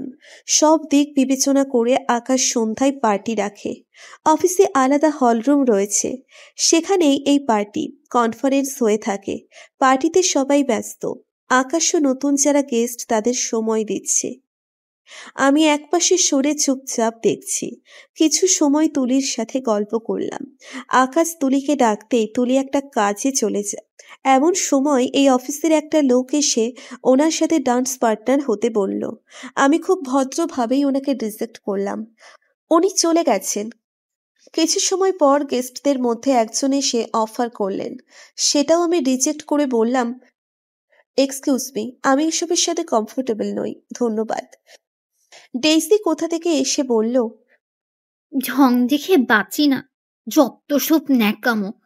স্যারের সাথে থাকতে তো লজ্জা করে না? ধোয়া তুলসী পাতার ভাব নিয়ে লাভ নেই। স্যারের সাথে যে রাত কাটাও সেসব খবর আমরা জানি। ডেইসির কথা শুনে আমার কান দিয়ে মনে হচ্ছে গরম ধোঁয়া বের হচ্ছে। ডেইসি! নিজেকে সামলাতে না পেরে চট দেওয়ার জন্য হাত তুলতেই ডেইসি আমার হাত ধরে ফেলে। হয়েছে তো স্যারের রক্ষিতা। সাহস হয় কি করে আমার গায়ে হাত তোলার? তখন দাঁড়িয়ে থাকা লোকটা বলল, তাই নাকি? আকাশ সাহেবের পছন্দ আছে বলতে হবে। You are so sexy. তা আমি একবার একটু পরখ করে দেখতে চাই। আকাশ সাহেব পুরো সপ্তাহে যা দেয় আমি এক রাতে তার দ্বিগুণ দেব। প্লিজ আপত্তি করবেন না। এক মুহূর্ত আর সেখানে দাঁড়াতে পারলাম না। মুখে হাত চেপে দৌড়ে বের হয়ে আসি। আকাশ কোথায় নামিয়েছে আমাকে! কষ্টে আমার বুক ফেটে যাচ্ছে। রাস্তায় হাঁটছি আর চোখ মুছছি বারবার। এই ছিল আমার কপালে? আকাশ এটাই কি তবে চেয়েছিল? কিছু ভাবতে পারছি না। ইদানিং মাথা ভীষণ যন্ত্রণা করে, মাথা ঘুরায়। এখনো আমার মাথা চক্কর দিচ্ছে। এমন সময় আকাশের গাড়ি আমার সামনে এসে থামে। আকাশ বেরিয়ে আসে, আমার হাত ধরে বলে, চলো আমার সাথে। কোথায়? অফিসে। ঝটকা দিয়ে ওর হাত সরিয়ে দিই। রাগে আমার চোখে আগুন জ্বলছে। কেন, আরো ক্লায়েন্ট আছে নাকি আপনার, যারা ওনাদের সাথে রাত কাটানোর অফার করবে? আকাশ ঠাস করে একটা চর বসিয়ে দেয় আমার গালে। চুপচাপ আমার সাথে চলো। যাব না, আমি কোথাও যাব না। আকাশ আমার হাত ধরে টেনে নিয়ে গাড়িতে তুলতে তুলতে বলল, সবাই জানুক তুমি কে। সবার জানা প্রয়োজন। কি জানাবেন? আমি আপনার 2 বছরের চুক্তি করা বউ? আপনার ব্যবসায় যেমন চুক্তি করেন, আজ এটার সাথে চুক্তি শেষ হলে কাল নতুন কোনো কোম্পানির সাথে, সবাইকে এটাই জানাতে চাইছেন? একদম চুপ থাকো তুমি। চুপচাপ বসে থাকবে। ভুল কি বলছি? তারাও ভুল কিচ্ছু বলেনি। আপনার চুক্তি শেষ হলে আরেকজন আমাকে 1 মাসের চুক্তি অফার করতে পারে। একজন তো 1 রাতের অফার করলো। এই মেয়ে চুপ, একদম চুপ, আর একটা কথাও বলবি না। আকাশ ড্রাইভিং সিটে গিয়ে বসলো। আমি কেঁদেই যাচ্ছি। আকাশ আমাকে অফিসে না নিয়ে বাসায় নিয়ে আসে। বাসায় আসার সাথে সাথে আমি দৌড়ে রুমে চলে আসি। মাথা প্রচণ্ড ব্যথা করছে। কাঁদতে কাঁদতে কখন ঘুমিয়ে পড়েছি জানি না। আকাশও আমাকে ডাকেনি। পরদিন সকালে ঘুম ভাগলো। আকাশ অফিসে যাবার জন্য রেডি। আকাশকে বললাম, আমি চাকরিটা করব না। কেন? ওদের জন্য চাকরি ছেড়ে দিবে? না, আমি নিজের জন্য সিদ্ধান্ত নিয়েছি। আকাশ কিছুক্ষণ চুপ থেকে বলল, ঠিক আছে, তুমি করতে না চাইলে জোর করব না। তারপরে সে চলে যায়। লাঞ্চের পরে আকাশ ফিরে এসে বলল, তাড়াতাড়ি রেডি হয়ে নাও, একটু বের হব। কোথায় যাব? এত প্রশ্ন করো কেন? রেডি হতে বলেছি, তাড়াতাড়ি। শহরের বাইরে এক শান্ত নদীর পাড়ে নিয়ে আসে আমায়। অদ্ভুত সুন্দর, শান্ত, সবুজ এই জায়গা নিমেষেই মন ভালো করে দেয়। আমার যখন খুব বেশি মন খারাপ লাগে, পার্টি, ক্লাব, বন্ধু বান্ধব বোরিং মনে হয়, তখন এই জায়গায় চলে আসি। আপনার অনেক পছন্দের জায়গা? হুম। চুপচাপ বসে আছি দুজন গাছের ছায়ায়। বাতাসে প্রাণ জুড়িয়ে নদীর পানি দেখছি। আমি ভাবছি তুলির কথাগুলো। আকাশ অফিস থেকে বের হওয়ার পরই তুলি আমাকে ফোন দিয়ে বলে, ম্যাডাম, আপনি অফিসে আসলেন না? তুলি, আমি চাকরিটা আর করব না। সে কি? কেন ম্যাডাম? আমি আর করতে পারছি না। ম্যাডাম, কাল যা হয়েছে তার জন্য সবাই লজ্জিত। আর আপনি যে স্যারের ওয়াইফ সেটা তো কেউ জানতো না। তবে আমি ভেবেছিলাম আপনি স্যারের গার্লফ্রেন্ড। স্যার কালকে যা কাণ্ড করলেন, আসলে ম্যাম আপনি অনেক লাকি, স্যারের মতো হাজবেন্ড পেয়েছেন। কে করেছেন উনি? আসলে কাল যা হয়েছে আমি সবটা দেখেছি। যখন স্যারকে জানাতে গেলাম তখন আপনি চলে গেছেন। স্যার আসার পর ওই লোক স্যারকে বলে, মিস্টার আকাশ, আপনার চয়েস আছে বলতেই হবে। আপনার মিস স্ট্রেস তো জোস। স্যার তখন ওই লোকের কলার ধরে বলে, কি বললি? লোকটা ভয় পেয়ে যায়, বলে, আপনার অফিসের তারাই বলেছে মেয়েটা আপনার রক্ষিতা। স্যার এলোপাতাড়ি মারতে থাকে লোকটাকে। অনেক কষ্টে স্যারকে সবাই ফেরায়। স্যার তখন অনেক চিল্লাচিল্লি করে, বলে, রক্ষিতা শব্দটা কে দিয়েছে? যে রক্ষা করে সেই রক্ষিতা। কিন্তু অদ্ভুত, এই সমাজ ওয়াইফকে রক্ষিতা নামে ডাকে। হ্যাঁ, কাজল আমার রক্ষিতা, কারণ আমাকে রসাতলে যাবার হাত থেকে রক্ষা করেছে। এখানে অনেক মানুষ আছে যারা আমার সুযোগ নিতে চেয়েছে, তাদের হাত থেকে রক্ষা করেছে। একটা কথা কান খুলে শুনে রাখুন সবাই, কাজল আমার বিবাহিতা স্ত্রী। আর যারা এই অফিসে আমাকে ব্যবহার করতে চেয়েছিলেন, ষড়যন্ত্র করেছেন, সবাইকে আমি চিনি। তাই আমি কোনো ব্যবস্থা নেবার আগেই কালকের মধ্যে স্বেচ্ছায় অব্যাহতি দিয়ে চলে যাবেন। আর তুলি, এখনই ফাইল রেডি করো। এই চুক্তি বাতিল। যত টাকা লস হবে হোক, এই বাস্টারদের সাথে কোনো চুক্তি হবে না, ভবিষ্যতেও না। ম্যাডাম, আমি তো হা করে স্যারের কথা শুনছিলাম। আপনাকে এত ভালোবাসে। আপনাদের জুটি সেরা ম্যাডাম। আর ডেইজি সহ 2 জন আর চাকরি ছেড়ে চলে গেছে। থ্যাঙ্কস তুলি। তোমার স্যার এখন কোথায়? স্যার তো বেরিয়ে গেছেন একটু আগেই। তুলির সাথে কথা বলার একটু পরই আকাশ এসে এখানে নিয়ে আসে। জায়গাটা বেশ ভালো লাগছে আমার। কি ভাবছো? আকাশের কথাই ভাবনায় ছেদ পড়ল। কিছু না, দেখছি খুব সুন্দর জায়গা। কাজল, হুম। আমি যখন থেকে বুঝতে শিখেছি তখন থেকে দেখছি আমার বাবা মা খুব ব্যস্ত। আমাকে সময় দেবার মতো সময় উনাদের ছিল না। চাকরদের হাতে বড় হয়েছি বললেই চলে। বাবা অফিস, ইনার ব্যক্তিগত জীবন নিয়ে, আর মা উনার ক্লাব সমিতি, কত কিছু নিয়ে ব্যস্ত। সারাদিনে শুধু ব্রেকফাস্ট করার সময় সবাইকে একসাথে দেখতাম। তখন আমারও তারা স্কুলে যাবার, তারপর রাতে যখন ঘুমিয়ে পড়তাম তখন ওনারা বাসায় ফিরতেন। আমার কোনো কিছুর অভাব ছিল না। যা চাইতাম তাই পেতাম। অনেক টিউটর ছিলেন, তারা একজনের পর একজন আসতেন। বাবা মা এসবের কমতি রাখেনি, তবে একটা বাচ্চার যে বাবা মার প্রয়োজন সেটা তারা দিতে পারেনি। তবে একজন মানুষ ছিল যাকে আঁকড়ে ধরে বেঁচেছিলাম, আমার দাদু। দাদু আমাকে সারাক্ষণ চোখে চোখে রাখতেন যাতে বাবা মার অভাব বোধ না হয়। দাদু আমার সবচেয়ে কাছের মানুষ ছিলেন। আজ প্রায় 5 বছর দাদু আমাকে একদম একা রেখে চলে গেছেন। দাদুর চলে যাওয়ায় আমি বেপরোয়া জীবনযাপন শুরু করি। এইসব ব্যবসা শুধু দাদুর নাম রক্ষার জন্য আঁকড়ে আছি। আরেকজন ছিলেন গফুর চাচা। ছোটবেলা থেকে দাদু আর উনি আমার সবচেয়ে কাছের মানুষ ছিলেন। আমি কিংবা দাদু কখনো উনাকে কাজের লোক মনে করিনি। আকাশের কথা শুনে কি বলবো বুঝতে পারছি না। মৃত্যু এমন একটা বিষয় যার সান্ত্বনা দেওয়া যায় না। যার হারায় সেই বোঝে। আমিও বুঝি আকাশের বাসায় শুধু ওর দাদুর ছবি কেন, সেটা এখন বুঝতে পারছি। কিন্তু ওর বাবা মা? আপনার বাবা মাও কি? আমার কেউ নেই, কেউ ছিল না, শুধু দাদু ছিল। সে হারিয়ে গেছে। আকাশের কথায় কিছুই বুঝতে না পারলেও এটা বুঝলাম যে বাবা মায়ের প্রতি একটা কষ্ট আছে ভেতরে কোথাও। তাই এ বিষয়ে আর কথা বাড়ালাম না। কখন যে দেখতে দেখতে প্রায় 1.5 বছর পেরিয়ে গেছে বুঝতেই পারিনি। ইদানিং শরীরটা একদম ভালো লাগছে না।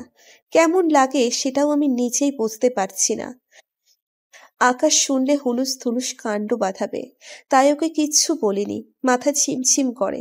অবশ্য মাথা ব্যথা প্রায়ই হয়, হয়তো এই জন্য মাথা ঘুরায়। এদিকে আকাশ অনেক ব্যস্ত হয়ে গেছে। ওর দাদুর নামে একটা হাসপাতাল তৈরি করছে।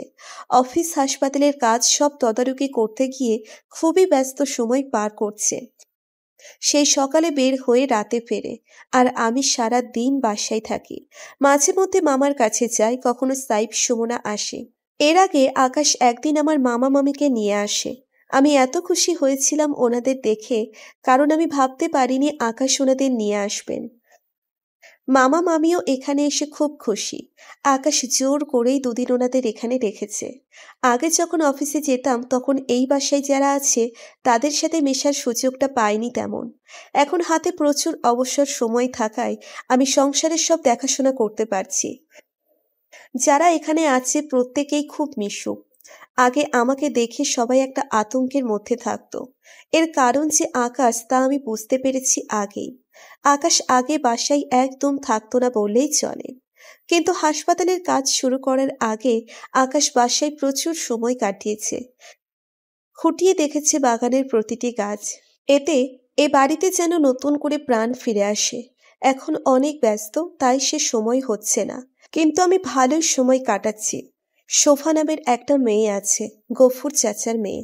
সেও এখানেই কাজ করে, সবার কাজের তদারকি করে। মেয়েটা ভারী মিষ্টি দেখতে আর ভীষণ মিশু। আমার সাথে বেশ ভাব জমে গেছে। আজ কাঁচা আমের ভর্তা, কাল তেঁতুল, কখনো বাগানের ডাসা পেয়ারা নিয়ে আসে আমার জন্য। কেমন মায়াই জড়িয়ে যাচ্ছে এই সংসারের। আকাশের প্রতি আমার ধারণা বদলে যাচ্ছে। কি জানি কেন সারাক্ষণ তার কথাই মনে পড়ে। আমি কি আকাশের প্রেমে পড়ে যাচ্ছি? কি সব চিন্তা করছি আমি। আকাশকে বাধ্য হয়ে বিয়ে করেছি। না আকাশ আমায় ভালোবাসে, না আমি আকাশকে। 2 বছর পূর্ণ হলেই তো চলে যাব এই বাড়ি থেকে। আরো 3 মাস কেটে গেছে। এদিকে হাসপাতালের কাজ প্রায় শেষের দিকে। আকাশের ব্যস্ততা আরো বেড়ে গেছে। ইদানিং আমার শরীর খুব একটা ভালো যাচ্ছে না। মাথা ঝিমঝিম করে, মাঝে মধ্যে বমি বমি ভাব হয় খুব।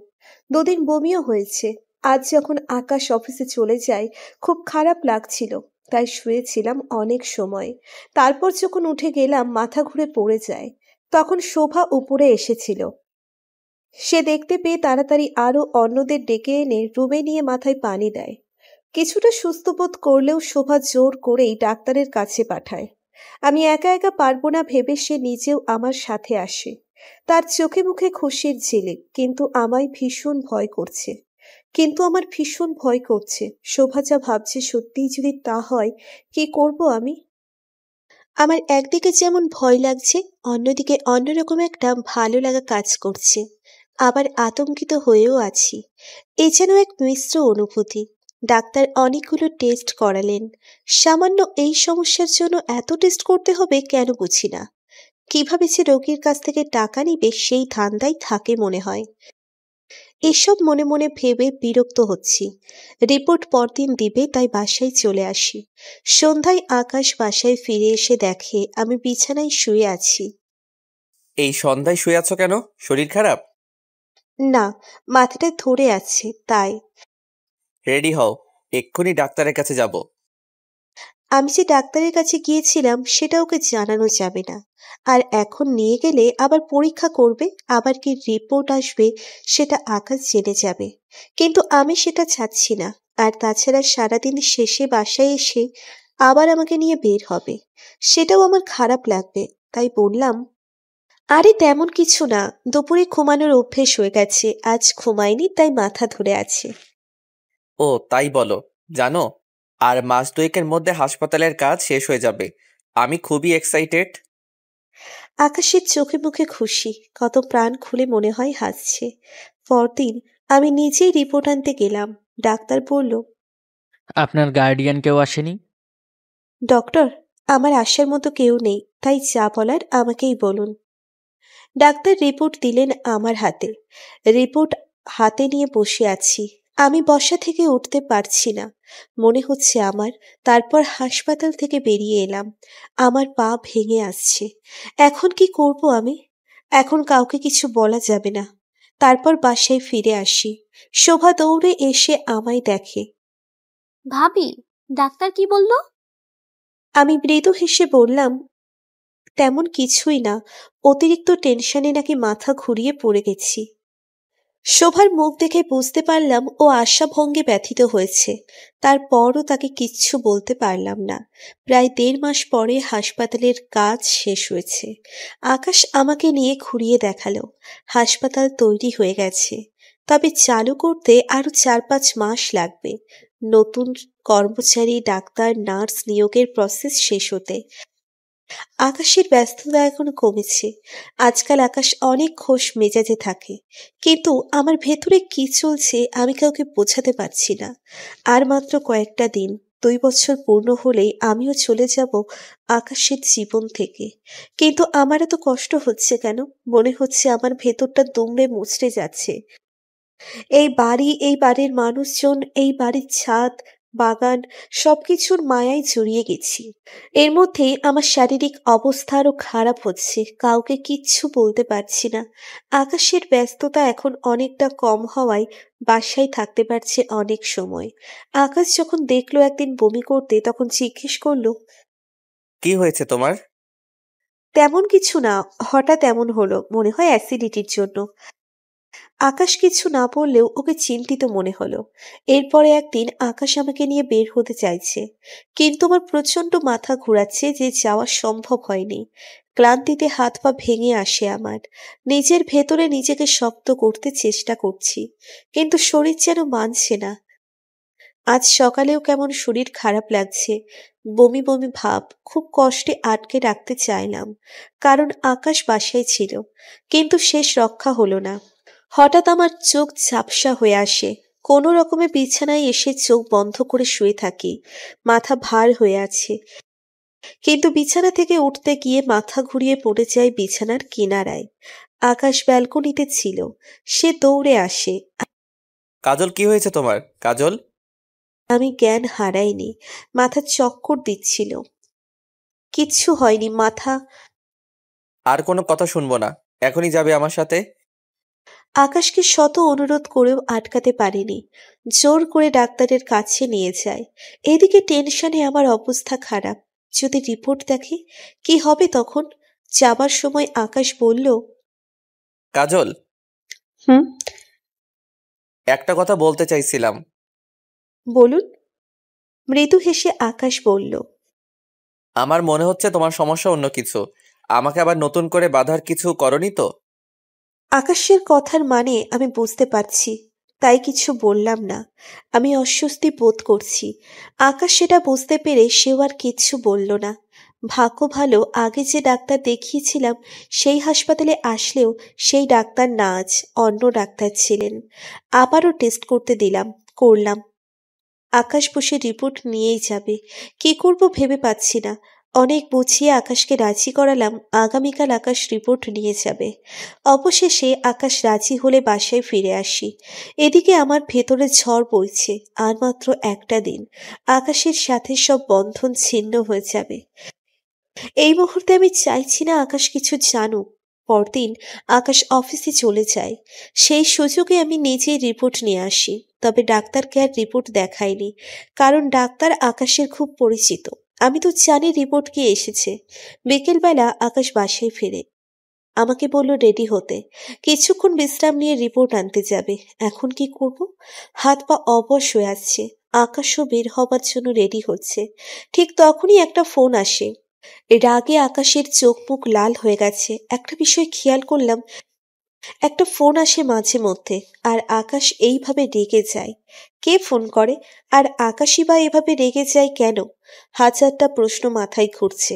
আমি রুমে চলে আসি, কিন্তু হঠাৎ একটা শব্দ শুনে ছুটে গিয়ে দেখি আকাশ চেয়ারে লাথি মেরে ফেলে দিয়েছে। রাগে উচ্চস্বরে কথা বলছে। কি চাও আমার কাছে? আমি সব বুঝি। একটা কথা পরিষ্কার করে বলে দিচ্ছি, আমার সাথে আর ভুলেও যোগাযোগ করার চেষ্টা করবে না। দাদু আমাকে যা যা দিয়ে গেছেন তার কানাকড়িও তোমাদের দিব না। সব ভুলে যাও কিভাবে তোমরা। ওই মহিলা দাদুকে কম কষ্ট দেয়নি। কি বললে? মা? হ্যাঁ, মা। আরে ওই মহিলা আমাকে ঠিকমতো খেতেও দিত না। কোথায় ছিলে তুমি তখন? আমাকে আর কখনো ফোন দিবে না। তোমাদের উদ্দেশ্য আমি জানি। যোগাযোগ করতে চাইলে খুব খারাপ হবে। মোবাইলটা ছুঁড়ে ফেলে আকাশ, কান্নায় ভেঙে পড়ে। আমি কাছে গিয়ে ওর পিঠে হাত রাখি। আমাকে মা দেখায়, বাবার দায়িত্ব দেখায়। আরে স্বার্থপরগুলো আমার দাদুর সম্পত্তির জন্য ফোন করে আমাকে। মা, সারাক্ষণ এই বাড়িতে অশান্তি লেগেই থাকতো। আমি যখন ক্লাস 8-এ পড়ি তখন ওনাদের ডিভোর্স হয়ে যায়। একটাবার আমার কথা ভাবলো না। আমার মা আমাকে ফেলে অন্য একটা লোককে বিয়ে করে দেশ ছেড়ে চলে যায়। আর বাবা ওনার প্রেমিকাকে বিয়ে করেন। আমি স্কুলে যেতে পারতাম না, বাসা থেকে বের হতাম না। বন্ধু বান্ধবীরা হাসাহাসি করত, পিছনে তো বলতোই, সামনেও অনেক কিছু বলতো। স্কুল ছেড়ে দিতে চাইলাম, শুধু দাদুর জন্য পারলাম না। বাবা ওই মহিলাকে নিয়ে আসে, তখন দাদু অসুস্থ হয়ে পড়েন। ওই মহিলা দাদুকে ঠিকমতো ওষুধও এনে দেয়নি, খাবার দেয়নি। বাবা এসবের কোনো খোঁজ রাখিনি। গফুর চাচা না থাকলে দাদু তখন মরেই যেতেন। খাবার খেতে একটু দেরি হলেই আমার সামনে থেকে খাবার নিয়ে যেত। আমি সবার শেষে স্কুলে যেতাম, সবার পিছনে বসতাম। ছুটি হলে সবার আগে স্কুল ছাড়তাম, শুধু লজ্জায়। দাদু যখন সুস্থ হয়ে ওঠেন উইল করে সবকিছু আমার নামে করে দেন, আর বাবাকে ত্যায্য পুত্র করেন। ওনাদের অনেক আছে, অনেক থাকার পরেও দাদু আমাকে যা দিয়েছেন সেটা নেবার জন্য এখন বাবার দায়িত্ব ফলাতে আসে। সব স্বার্থপর, সব। কাউকে চাই না আমার। আমি রাতে একা ফুপিয়ে ফুপিয়ে কাঁদতাম। আকাশ, শান্ত হন আপনি। তুমি এখানে কি করছো? চলে যাও, তুমি চলে যাও আমার সামনে থেকে। কাউকে চাই না আমার, কাউকে না, কেউ নেই আমার, চলে যাও। আকাশ নিজেই বের হয়ে চলে যায়। আমি রাস্তায় হাঁটছি। ভোরে ঘুম থেকে উঠে আমি আকাশের বাড়ি থেকে বেরিয়ে আসি। আকাশ অনেক রাতে বাসায় ফিরেছে, এখনো ঘুমোচ্ছে, আর আমি রাস্তায়। আকাশের যে 2 বছরের চুক্তি ছিল সেটা শেষ হয়েছে গতকাল। আজ আমি দায়বদ্ধ নই। আকাশ মানুষটা একদম অন্যরকম। অনেক কষ্ট পুষে রেখেছে মনে। আমার প্রতি যতটা অনুভূতি তার, কিছুটা আমি আঁচ করতে পেরেছি। আমি চলে যাচ্ছি। আকাশ আরো একা হয়ে যাবে। কিন্তু আমার কি করার আছে? কিচ্ছু করার নেই। আমি নিজেই নিয়তির হাতের পুতুল। সাইফকে ফোন দিয়েছি। সাইফ, তুই একটু আসতে পারবি এখন? কোথায় আপু? আমি বের হয়েছি, রাস্তায় আছি, তুই আয়। কেন আপু, কি হয়েছে? কিচ্ছু হয়নি, তুই চলে আয় তাড়াতাড়ি। আচ্ছা আমি আসছি, কোথায় আসবো বলো? আমি সাইফকে লোকেশন বললাম।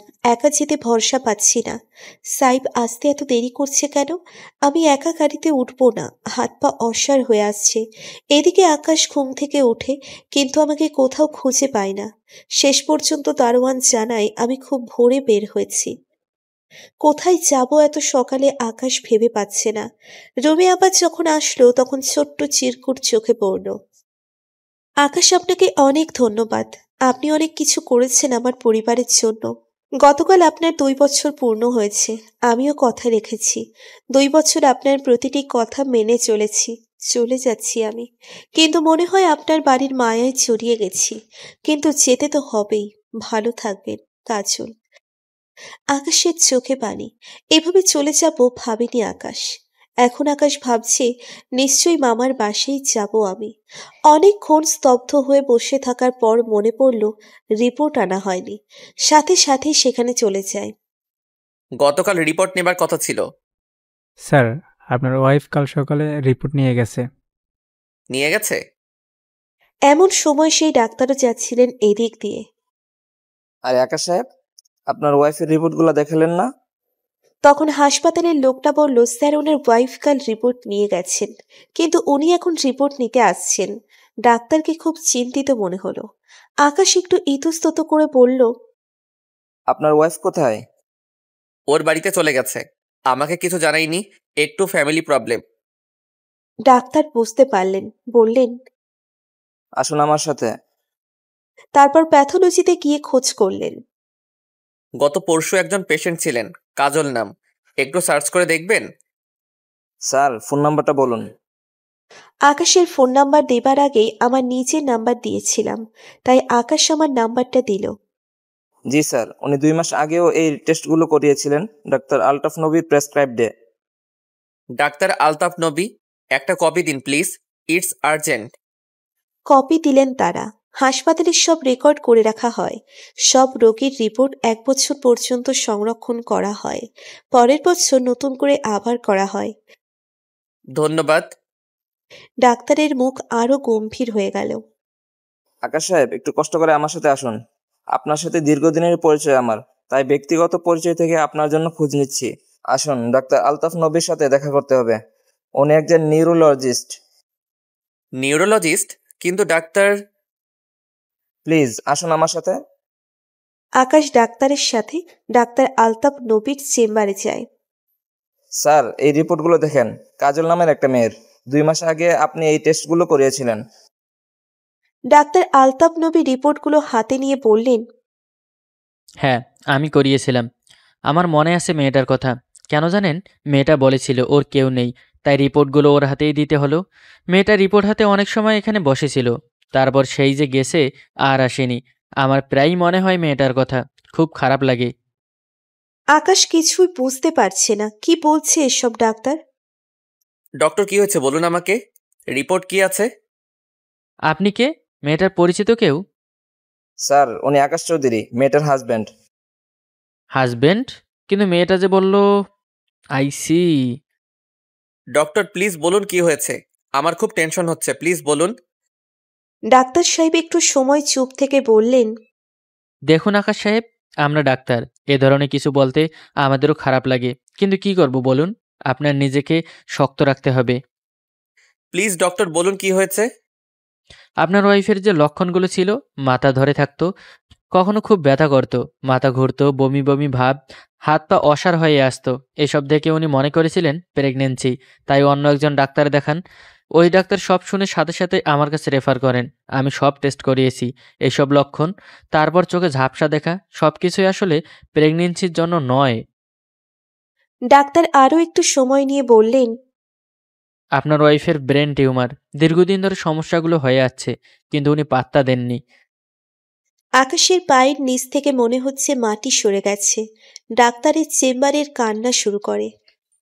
প্লিজ নিজেকে শক্ত রাখুন। আপনি ভেঙে পড়লে আপনার স্ত্রীকে কে সান্ত্বনা দিবে? আকাশ সাহেব, আপনি যখন ওনাকে নিয়ে এসেছিলেন তখন আমারও এমন সন্দেহ হয়েছিল, তাই এতগুলো টেস্ট করিয়েছি, আর তাই স্যারের কাছে নিয়ে এলাম। আকাশ কান্না ভেজা কণ্ঠে বলল, স্যার, আমি তাকে কি সান্ত্বনা দিব? সে গত 2 মাস এই খবর গোপন রেখেছে, কাউকে বোঝাতেও দেয়নি। আকাশ ব্রেইন ও স্পাইনাল সার্জন ডাক্তার আলতাফ নবীর সাথে কথা বলে বেরিয়ে আসে। সবাই কেন তাকে ছেড়ে চলে যায়?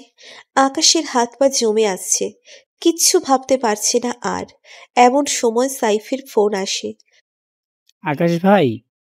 সাইফ, বলো। ভেজা গলায় বলল আকাশ। আপুর অবস্থা খুব খারাপ। কি হয়েছে কাজলের? কাজল এখন কোথায়? আপু আমাকে ফোন করে ওকে নিয়ে যেতে বলে। ও রাস্তায় ছিল। বাসায় নিয়ে যাওয়ার পর থেকেই বমি হয়েছে কয়েকবার, তারপর অজ্ঞান হয়ে গেছে।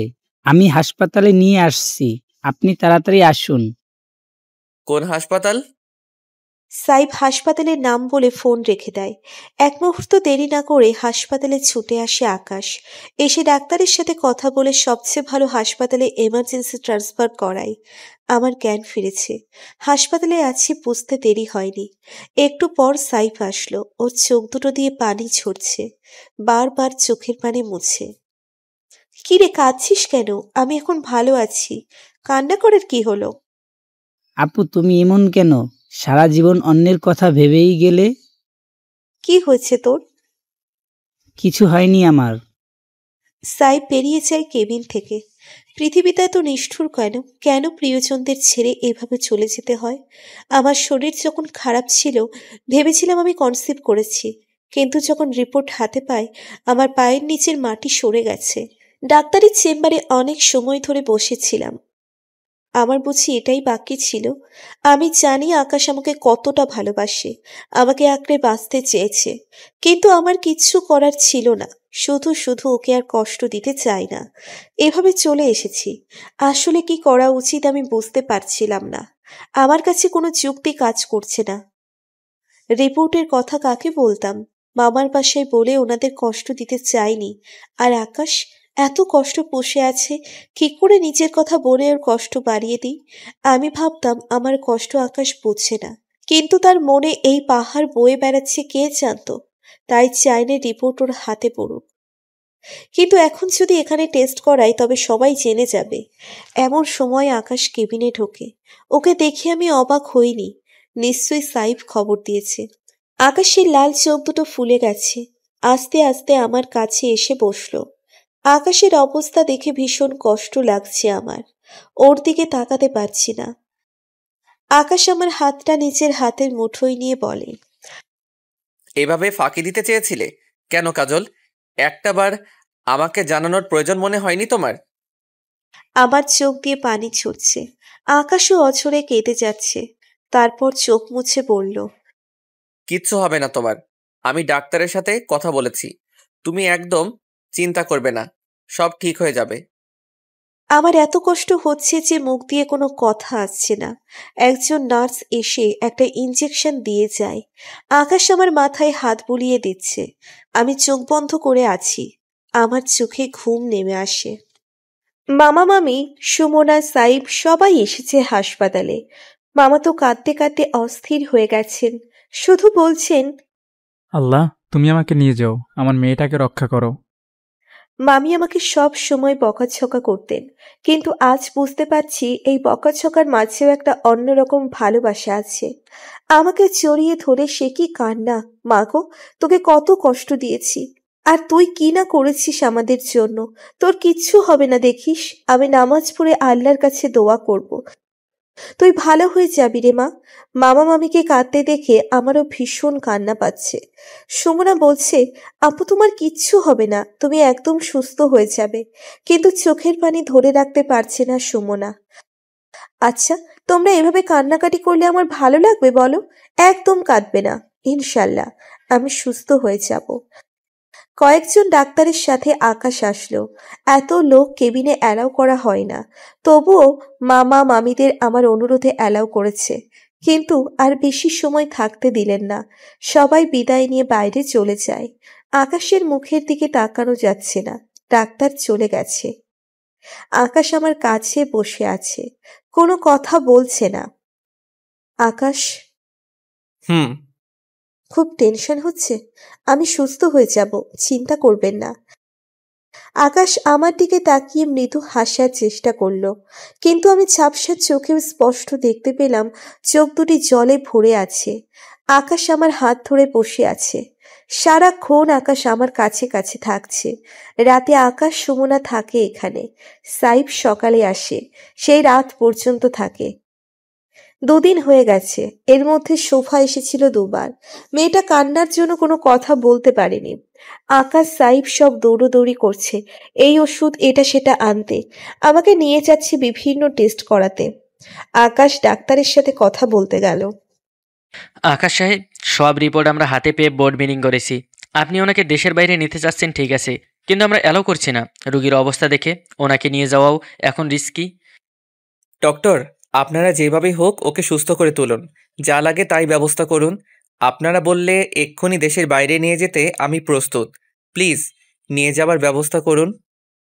আপনি শান্ত হন মিস্টার আকাশ। আপনাকে রোগীর অবস্থা বুঝতে হবে। শুনুন, আমরা বোর্ড মিটিং শেষ করে আপনাকে ডেকেছি। আপনি মনোযোগ দিয়ে শুনুন। ব্রেন টিউমার 2 ধরনের হয়। এক ধরনের টিউমার এমন জায়গায় হয় যে সহজে অপারেশন করা গেলেও পরবর্তীতে রেডিওথেরাপি দিতে হয়, কারণ জীবাণু পুরোপুরি ধ্বংস হয় না।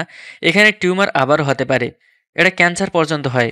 আরেক ধরনের টিউমার অপারেশন করলে আবার হবার সম্ভাবনা না থাকলেও এটা এমন জায়গায় হয় যে অপারেশন করা অনেক রিস্কি। তার উপর অপারেশন পরবর্তী রক্তক্ষরণের ঝুঁকি থেকে যায়। আপনার স্ত্রীর যে টিউমার সেটা অপারেশন করলে ভালো হতে পারে, তবে এই অপারেশন করা খুবই কঠিন হলেও আমাদের দেশেই এখন এর উন্নত চিকিৎসা আছে। কিন্তু বললাম না, দেশেই হোক আর বিদেশেই হোক এই রিস্ক নিয়ে অপারেশন করতে হবে।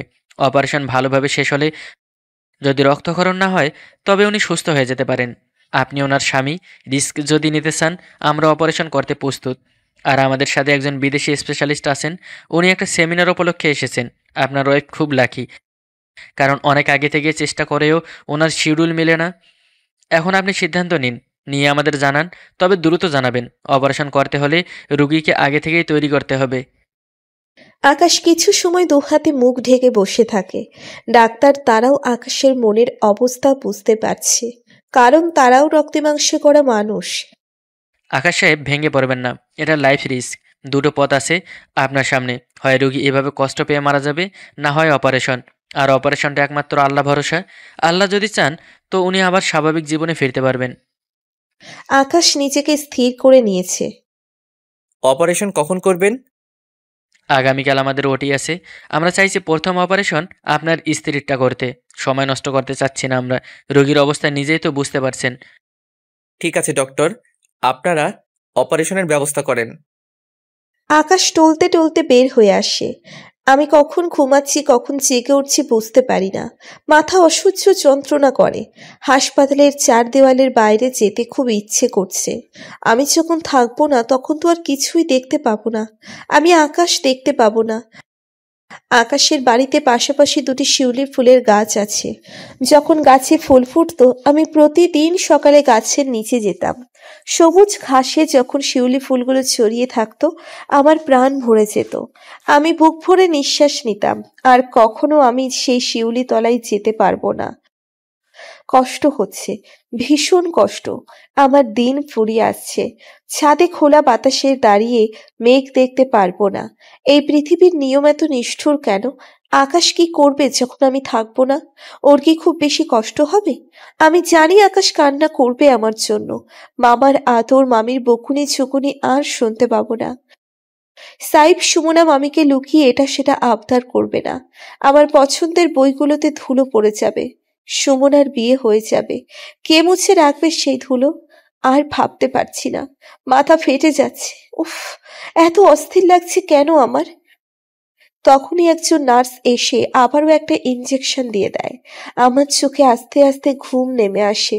যখন ঘুম ভাঙলো দেখি আকাশ আমার হাত ধরে বসে আছে। আকাশ, বলো কাজল।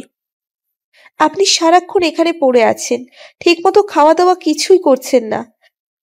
আমি সব করছি, তুমি এসব নিয়ে চিন্তা করো না। আকাশ আমার মাথায় হাত বুলিয়ে দিচ্ছে। আমি মৃদু হেসে বললাম, আমি জানি আপনি নাওয়া খাওয়া ফেলে এখানে পড়ে আছেন। আচ্ছা, ডাক্তার কি বলেছে? আর কতদিন সময় আছে আমার? 1 মাস, না 1 সপ্তাহ, নাকি আরো কম? চুপ, কি সব বলছো তুমি? একদম এসব বাজে কথা বলবা না। আকাশ, আপনি এই গানটা শুনেছেন? যখন পড়বে না মোর পায়ের চিহ্ন এই বাটে।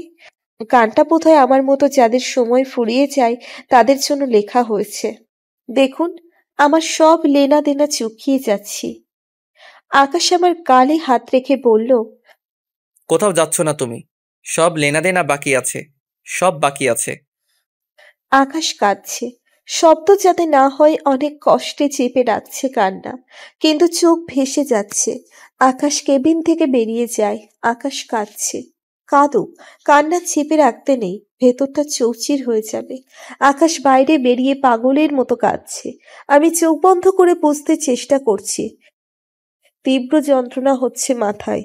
আমি সহ্য করার চেষ্টা করছি। অনেকটা সময় কেটে যায়। আমার চোখে ভাসছে সেই যে নদীর পাড়, যেখানে আমি রোজ বিকালে বসে থাকতাম, যে নদীর পানিতে পা ডুবিয়ে দিতাম। আকাশের হাতের স্পর্শ পেলাম, কিন্তু চোখ খুললাম না। আমার কষ্ট হয় চোখ খুলে রাখতে। জানেন, আমাদের বাড়ির পাশেই একটা বড় নদী ছিল। খুব ইচ্ছে করতো প্রতিদিন একটাবার সাঁতার কেটে নদী পার হয়ে ওপারে যাই, কিন্তু আমি যে সাঁতার জানি না।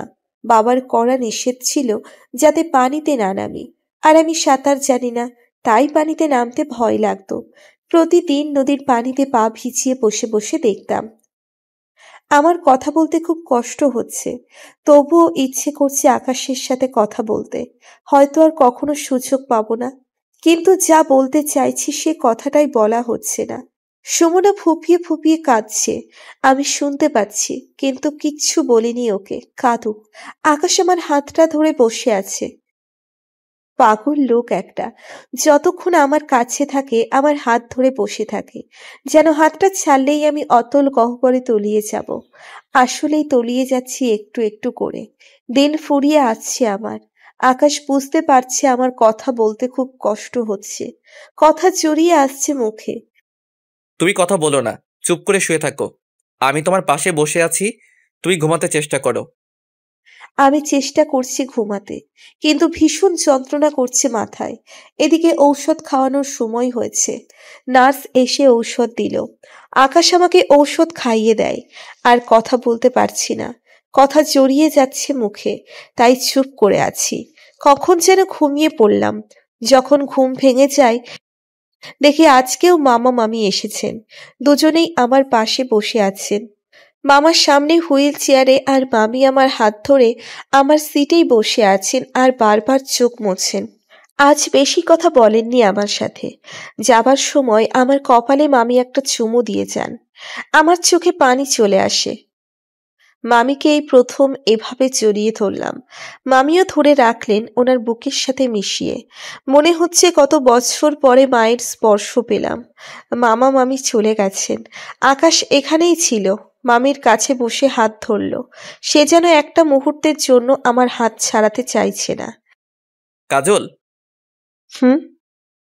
কিছু সময় চুপ করে থেকে আকাশ বলল, কাল সকালে তোমার অপারেশন। আমার অজান্তেই একটা দীর্ঘশ্বাস বাতাসে মিলিয়ে যায়। আরো 2-1টা কি সময় পেতাম না আকাশ? অপারেশন করে কি হবে? করলে তো সেই সময়টুকুও পাবো না। অপারেশন করলে তুমি ভালো হয়ে যাবে। আকাশের কথা শুনে মৃদু হেসে বললাম, আর যদি... বাক্যটা সম্পূর্ণ করলাম না। সবকিছু তো পূর্ণতা পাই না। অনেক কিছুই অসম্পূর্ণ থেকে যায়, এই বাক্যটাও অসম্পূর্ণই থাকুক। আহা জীবন, এ যেন কচু পাতায় টলমলো করা পানি, একটু এদিক ওদিক হলেই ঝরে পড়বে। আকাশ আজ অনেক বেশি চুপচাপ, হয়তো ভয় পাচ্ছে ওর মুখের কথাই ওর ভয় আশঙ্কা আমার কাছে প্রকাশ হয়ে যায়, নয়তো কিছু বলার মতো খুঁজে পাচ্ছে না। দুপুর গড়িয়ে যাচ্ছে, দুপুরেই কিছু ঔষধ পাল্টে দিয়েছে, অপারেশনের জন্য প্রস্তুত করা হচ্ছে আগে থেকেই। আমার এখন যেন কোনো অনুভূতি কাজ করছে না, জানি অপারেশন টেবিলেই হয়তো আমি মারা যাব, কিন্তু এখন কেন জানি অনুভূতিগুলো কেমন অসাড় হয়ে গেছে। আকাশ সুমনাকে বলল, সুমনা তুমি বাসায় গিয়ে ফ্রেশ হয়ে আসো, সাইফ সন্ধ্যায় তোমাকে নিয়ে আসবে। আকাশের গাড়িতেই সুমনাকে বাসায় পাঠালো। এখন শুধু আকাশ আমার কাছে, আমি জানি আকাশ সুমনাকে কেন পাঠিয়েছে। আকাশ চাইছে এখনো একা কিছুটা সময় শুধু আমার কাছে থাকতে। আকাশ আমার হাতে ওর মুখ চেপে ধরে আছে। কাজল, হুম, তোমার চোখ দুটো ভীষণ সুন্দর। এই প্রথম আকাশের মুখ থেকে এই কথাটা শুনলাম। যেদিন অফিসে জয়েন করেছিলে সেদিন তোমার চোখের মায়ায় পড়ে যাই। আমার আশেপাশে এত মেয়ে ছিল, কিন্তু কেন জানি তোমার চোখ দুটো আমার মনে দাগ কেটে গেছে। আমি তখন বড্ড বেপরোয়া ছিলাম, দাদুর অনুপস্থিতিতে আমি ভীষণ একা হয়ে যাই, তাই এসবে দিনরাত ডুবে থেকেছি। কিন্তু তারপর আমি সবার চোখে একটা আশ্রয় খুঁজতাম, কিন্তু সবার চোখ জলজল করত আমার যশ, নাম আর টাকার জন্য। সেদিন যখন ডেইজির সাথে এমন করলে তখন আমার ভেতরে আরও নাড়া দিয়ে গেছো। তোমার মুখ সেই প্রথম দিন থেকে ভুলতে পারিনি, আর ওই দিন আরও আন্দোলিত করে দিয়েছিলে। তোমাকে আমার বিয়ে করেছিলাম কেন জানো? তোমার বিষয়ে সব খোঁজ নিয়েছিলাম, তোমাকে আরও কাছ থেকে জানার জন্য বিয়ে করেছিলাম। আকাশ একটা দীর্ঘশ্বাস ফেলে বলল, সেই দিন পার্টিতে। থাক না আকাশ, কেন পুরনো কথা তুলছেন? বাদ দিন এসব কথা। না কাজল, তোমাকে শুনতে হবে। সেদিন আমি ইচ্ছে করে তোমার সাথে এমন করেছিলাম, মিথ্যা বলবো না। তোমার জন্য আমার সব ধরনের পেশন ছিল, তাই তুমি যখন চর মারলে আমার ভেতরে জেদ চেপে যায় যে কোনো কিছুর বিনিময়ে তোমাকে আমার করে পেতে চেয়েছি। কিন্তু পরে বুঝতে পারলাম তুমি কিছুতেই বিয়েতে রাজি হবে না, তাই অনেকটা ব্ল্যাকমেইল করে বিয়েটা করি, কারণ তোমাকে কোনো কিছুর বিনিময়ে হারাতে চাইনি। আমার জেদ ছিল ঠিকই, তার চেয়ে বেশি মনের মধ্যে একটা বাসনা ছিল, কোথাও একটা আশা ছিল যে তোমার মাঝে সবটাই পাবো যে আমি এতদিন খুঁজেছি। আমি বোকার মতো হাঁ করে আকাশের কথা শুনছি, তারপর বললাম, এই জন্যই বুঝি 2 বছরের জন্য বিয়ে করেছিলেন? আকাশ মৃদু হেসে বলল, তোমার কি মনে হয় এত কাঠখড় পুড়িয়েছি 2 বছরের জন্য? আমি বলেছি আর তুমি সিরিয়াসলি নিয়ে বিশ্বাস করেছো? এটা দেখে আমি খুব মজা পাচ্ছিলাম। আর সত্যিটা জানাইনি, আরও একটা কারণ আছে। আমি চেয়েছিলাম তোমার মনের কাছাকাছি যেতে। তুমি আমাকে অনেক খারাপ ভাবতে, আর ভাববেই না বা কেন, আমি এমনই ছিলাম। কিন্তু বিশ্বাস করো, আমি আমার জন্য একটা আশ্রয় চেয়েছি তোমার মধ্যে। আমার কোনো কিছুর অভাব ছিল না, নারী, বাড়ি, গাড়ি, কিন্তু আমার নিজের একটা মানুষ ছিল না যাকে আঁকড়ে ধরে বাঁচবো। আকাশের কথা শুনে আমার চোখ দিয়ে অঝরে পানি ঝরছে, কিছুতেই আটকে রাখতে পারছি না। এতদিন তো বলেননি। বলার সুযোগ হয়ে ওঠেনি, আর বলতে ইচ্ছেও করেনি। চেয়েছিলাম 2 বছর পরে যখন তুমি এই কথা তুলবে তখন বলবো। তবে আজ কেন বললেন? আজ বলতে ইচ্ছে করছে তাই। ভয় পাচ্ছেন যদি কখনো আর বলতে না পারেন? না কাজল, ভয় পাচ্ছি না, শুধু তোমার মনের জোর হতে চাইছি, তাই বললাম। আমি ভীষণ একা, ভীষণ। তোমার বাবা মা ছিল, সুন্দর একটা শৈশব ছিল, কিন্তু আমার সবাই থেকেও আমি একা। আমার শৈশব চিড়িয়াখানার বন্দি জন্তুর মতো ছিল। বাবা মা যখন ঝগড়া করত আমি ভয়ে জড়সড় হয়ে যেতাম। আমাকে কেউ বুঝতেই চায়নি। দেখো না, আমার নিজের বাবা মাই ফেলে তোমার জন্য আমার সব বদলে গেছে। প্রথম দিকে জেদের বসে অনেক রাব ব্যবহার করেছি, কিন্তু পরে নিজে গিল্টি ফিল করতাম, তোমার কাছে যাবার 1000টা বাহানা খুঁজতাম। 7 সাগরের পানি বুঝি আজ দুজনের চোখ দিয়ে ঝরে পড়বে। কতটা সময় পাবো জানি না, হয়তো এটাই শেষ কথা আকাশের সাথে। চোখ মুছে আকাশ বলল, মাঝরাতে ঘুমের ভান করে তোমাকে জড়িয়ে ধরতাম যাতে তুমি বুঝতে না পারো। আসলে আমি তোমার শরীরের ঘ্রাণ নিতে চাইতাম। জড়িয়ে ধরলে মনে হয় ফাঁকা জায়গাটা পূর্ণ হয়েছে। আকাশ কান্নায় ভেঙে পড়ে। আমি কি বলে সান্ত্বনা দিব আকাশকে? এ কেমন নিয়তি? আকাশ চোখ মুছতে মুছতে বলল, বলো। একটা বার আমাকে জড়িয়ে ধরবেন? আমাকে ওর বুকের মধ্যে শক্ত করে জড়িয়ে ধরে। যদি পারত হয়তো বুক চিরে ভেতরে রেখে দিত। আকাশের কান্না বোধহয় বাঁধ ভেঙে গেছে। আমিও আকাশকে জড়িয়ে ধরেছি, যেন কোনো কিছুই আমাদের আলাদা করতে না পারে। হয়তো আর কখনো এভাবে ধরতে পারবো না। আকাশের বুকে জড়িয়ে আমার পৃথিবী ভেঙে কান্না আসছে। আকাশ, আমি বাঁচতে চাই, আমি তোমার সাথে বাঁচতে চাই। আমি পাগলের মতো আকাশের সারা মুখে চুমু খেয়ে যাচ্ছি। এই পাগলটাকে আর কখনো দেখতে পাবো না। এটা মনে হতেই ওকে আবারও ভীষণ শক্ত করে জড়িয়ে ধরি। আমি বাঁচতে চাইছি, আমি আকাশের জন্য বাঁচতে চাইছি। তোমার কিচ্ছু হবে না, তুমি একদম সুস্থ হয়ে যাবে। আকাশ প্লিজ, তুমি অপারেশন বন্ধ করো। আমি অপারেশন করাবো না। কেন করাবে না কেন? অপারেশন না করলে আমি কয়েকটা দিন থাকতে পারবো তোমার কাছে। অপারেশনে যদি মরে যাই তবে আর একটা দিনও পাবো না। এই মেয়ে একদম চুপ। আবার যদি এসব কথা বলেছ তো আমি তোমাকে খেয়ে ফেলবো। আকাশ কান্না কিছুতেই থামাতে পারছে না। এদিকে আমার মাথায় প্রচন্ড যন্ত্রণা শুরু হয়েছে। আকাশ, ভীষণ ভালোবাসি তোমায়, অনেক বেশি।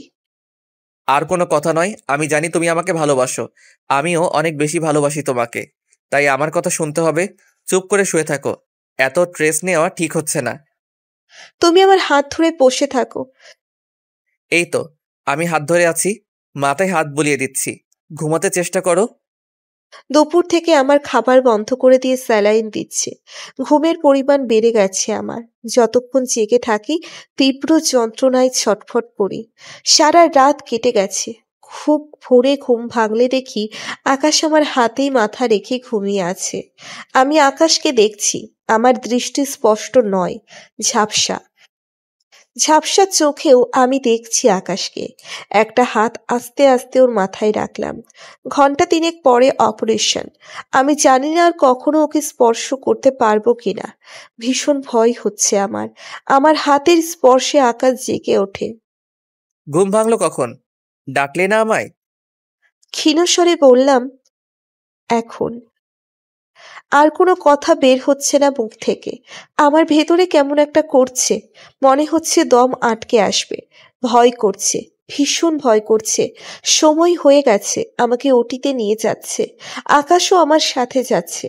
আমি ওর হাতটা শক্ত করে ধরে আছি। শেষবারের মতো সবাইকে এক নজর দেখে নিলাম।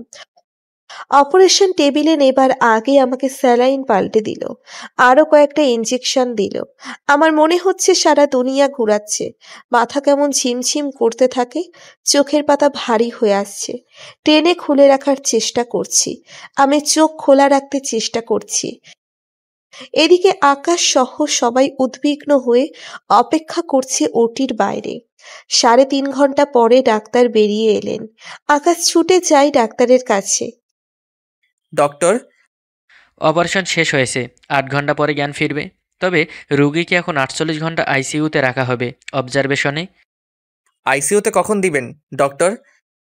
এই তো কিছুক্ষণের মধ্যেই। আমি কি একবার দেখতে পারি? সরি মিস্টার আকাশ, এটা অ্যালাউ করা হবে না। প্লিজ ডক্টর, একবার জাস্ট দেখেই চলে আসবো। ডাক্তার একটু ভেবে বললেন, ওকে, শুধু দেখেই চলে আসবেন। তবে আপনাকে অন্য ড্রেস পরে যেতে হবে, ইনফেকশনের রিস্ক আছে রোগীর। ওকে ডক্টর, থ্যাংক ইউ। আসুন আমার সাথে। আকাশ ডাক্তারের সাথে চলে যায়। কত মিনিট, কত ঘন্টা, কতদিন পরে চোখ খুলেছি আমি জানি না। অক্সিজেন লাগানো, চোখও পুরোপুরি খুলতে পারছি না। মাথা নাড়ানো যাচ্ছে না, যন্ত্রণা হচ্ছে। শরীর কেমন ক্লান্তিতে ভেঙে আসছে। আমি কাউকে ডাকবো এমন শক্তি পাচ্ছি না। তারপরও সবটুকু শক্তি সঞ্চয় করে ডাকতে চাইলাম, কিন্তু গলার স্বর যেন বসে গেছে। বেশ কিছু সময় পরে একজন নার্স কাছে এলো। তাকে বলতে চাইলাম, কিছু বলতেও পারছি না। হাত দিয়ে যে ইশারা করব সে উপায় নেই। হাত উপরে তুলতে পারছি না। কোনো রকম হাতের 2টা আঙ্গুল নাড়ালাম। নার্স বলল, কিছু বলবেন? আমি ঠোঁট নেড়ে বললাম, আকাশ। কিন্তু নার্স বুঝতেই পারল না। যন্ত্রণা হচ্ছে ভীষণ, ভীষণ কষ্ট হচ্ছে আমার। যদিও অক্সিজেন লাগানো আছে, তবুও নিঃশ্বাস যেন বন্ধ হয়ে আসছে। মুহূর্তের মধ্যেই চরম পর্যায়ের ব্যথা অনুভব করছি। চোখ যেন বেরিয়ে যাবে ব্যথার তোড়ে। খিচুড়ির মতো হচ্ছে। রোগীর অবস্থা বেগতিক দেখে নার্স ভয় পেয়ে যায়। ছুটে যাই ডাক্তারের কাছে। আমি অনুভব করতে পারছি যে আমি মারা যাচ্ছি। বারবার মনে হচ্ছে মানুষ মারা যাবার সময় এমন অনুভূতি হয়। আমি মরতে চাই না, বাঁচার আপ্রাণ চেষ্টা করছি। একবার শ্বাস নিলে মনে হচ্ছে এটাই শেষ। পরের নিঃশ্বাসটা আর ফেলতে পারবো না।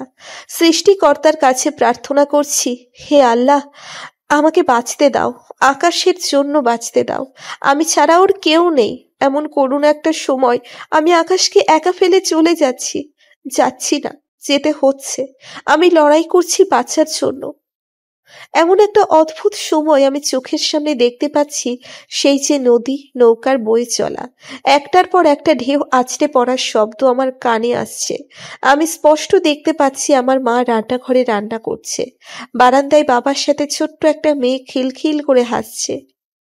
আমি অবাক হয়ে দেখছি এই মেয়েটা আমি। নদী দূরে সরে যাচ্ছে, ক্রমশ দূরে সরে যাচ্ছে। আমার মা বাবার সাথে খিলখিল করে হাসা মেয়েটা, আমার চিরচেনা আগিরা ক্রমশ দূরে সরে যাচ্ছে, নাকি আমি সরে যাচ্ছি। এবার আমি বুঝতে পারছি বাঁচার সব চেষ্টা বৃথা। আমি ক্লান্ত হয়ে গেছি। অসহ্য যন্ত্রণার মাঝেও এমন ভীষণ হয়। হঠাৎ আমি নিজেকে দেখতে পাই শুনশান নীরব এক অন্ধকার প্রান্তরে। খোলা প্রান্তরে শুধু অন্ধকার। এই অন্ধকারেও হালকা হালকা দেখা যাচ্ছে চারিদিকে। কোথাও কেউ নেই। ভয় পাচ্ছি আমি, ভীষণ ভয়। আমি কি মারা গেছি? মৃত্যুর পরে এখানে আনা হয়েছে? কে কথা বলছে? হঠাৎ করে এত মানুষের আওয়াজ, কোলাহল। কে আমার নাম ধরে ডাকলো? মামা? না, ওই তো সুমনা ডাকছে। কিন্তু কোথায়? আকাশ ডাকছে। বাবা মা কথা বলছে, সবাই কথা বলছে। এত মানুষের কোলাহল, কিন্তু আমি কাউকে দেখতে পাচ্ছি না কেন? তোমরা কোথায়? আমাকে নিয়ে যাও। আমি গলা ফাটিয়ে ডাকছি, কিন্তু ওই তো এইখানে দেখা যাচ্ছে। আমি ছুটে যাই, মুখ থুবড়ে পড়ে গেছি। না, এখানে কেউ নেই, কেউ ছিল না, কিন্তু সবার কথা শুনতে পাচ্ছি এই অন্ধকার খোলা ময়দানে। এ কি, শব্দগুলো মিলিয়ে যাচ্ছে, আর কোনো শব্দ আওয়াজ শোনা যাচ্ছে না। সব ক্ষীণ হয়ে গেছে। আবার সেই নীরবতা। মাঠের শেষ প্রান্তে একটা ঘন জঙ্গলের মতো দেখতে পাচ্ছি। এটা কি? জঙ্গল নয়, এটা কোনো প্রাচীর মনে হচ্ছে। কিসের প্রাচীর? কি আছে প্রাচীরের ওই পাশে? হঠাৎ অদৃশ্য একটা শক্তি আমাকে ঘিরে ফেলে, আমাকে টেনে নিয়ে যাচ্ছে। আমি যেতে চাইছি না। আমি স্পষ্ট দেখতে পাচ্ছি একটা ঝলমলে আলো সেই প্রাচীরের গায়ে, যেন একটা ফটক আমাকে সেখানে নিয়ে যাচ্ছে। হে আল্লাহ, তুমি আমাকে একটা সুযোগ দাও, একটা বার বাঁচার সুযোগ দাও। এই প্রাচীর পেরিয়ে গেলে আমি কোনো দিন ফিরতে পারবো না এপাশে। আমার সমস্ত শক্তি দিয়ে মাটি আঁকড়ে ধরে থাকতে চাইলাম, সব ব্যর্থ হয়ে গেল। আমি ফটকের ঠিক সামনে। ভীষণ অভিমান হলো, কার উপর জানি না। নিতে চাও আমায়? বেশ, নিয়ে যাও। ঠিক এই মুহূর্তে আমার না কোনো ব্যথা করছে, না কোনো যন্ত্রণা, কোনো অনুভূতি। এক সেকেন্ডের জন্য সব থমকে গেছে, সাথে আমিও। আমার চোখ জোড়া বন্ধ হয়ে গেল। রোগীর অবস্থা খারাপ হচ্ছে দেখে নার্স ভয় পেয়ে ডাক্তারকে ডেকে আনে। ডাক্তার ছুটে আসে। অপারেশনের পরবর্তী সংকট। রোগী জ্ঞান ফেরার সাথে সাথে অপারেশনের ঝক্কি সামলাতে পারছে না। রোগীর অবস্থা কিছুতেই পেরে উঠছে না। রোগীর শ্বাসকষ্ট হচ্ছে। ডাক্তারটা ছোটাছুটি শুরু করলো। আকাশ আইসিইউ এর বাহিরে বসে আছে। ডাক্তার যেতেই দেখে জিজ্ঞেস করেছিল কি হয়েছে, ডাক্তার কিছু বলেনি। তাড়াতাড়ি রোগীর কাছে গেলেন। পরে ডাক্তারের ছোটাছুটি দেখে আকাশ বুঝতে বাকি রইল না যে কাজলের অবস্থা ভালো নয়। ডক্টর, কি হয়েছে আমাকে বলুন। কাজল কেমন আছে? দেখুন, একটু আগেই জ্ঞান ফিরেছে।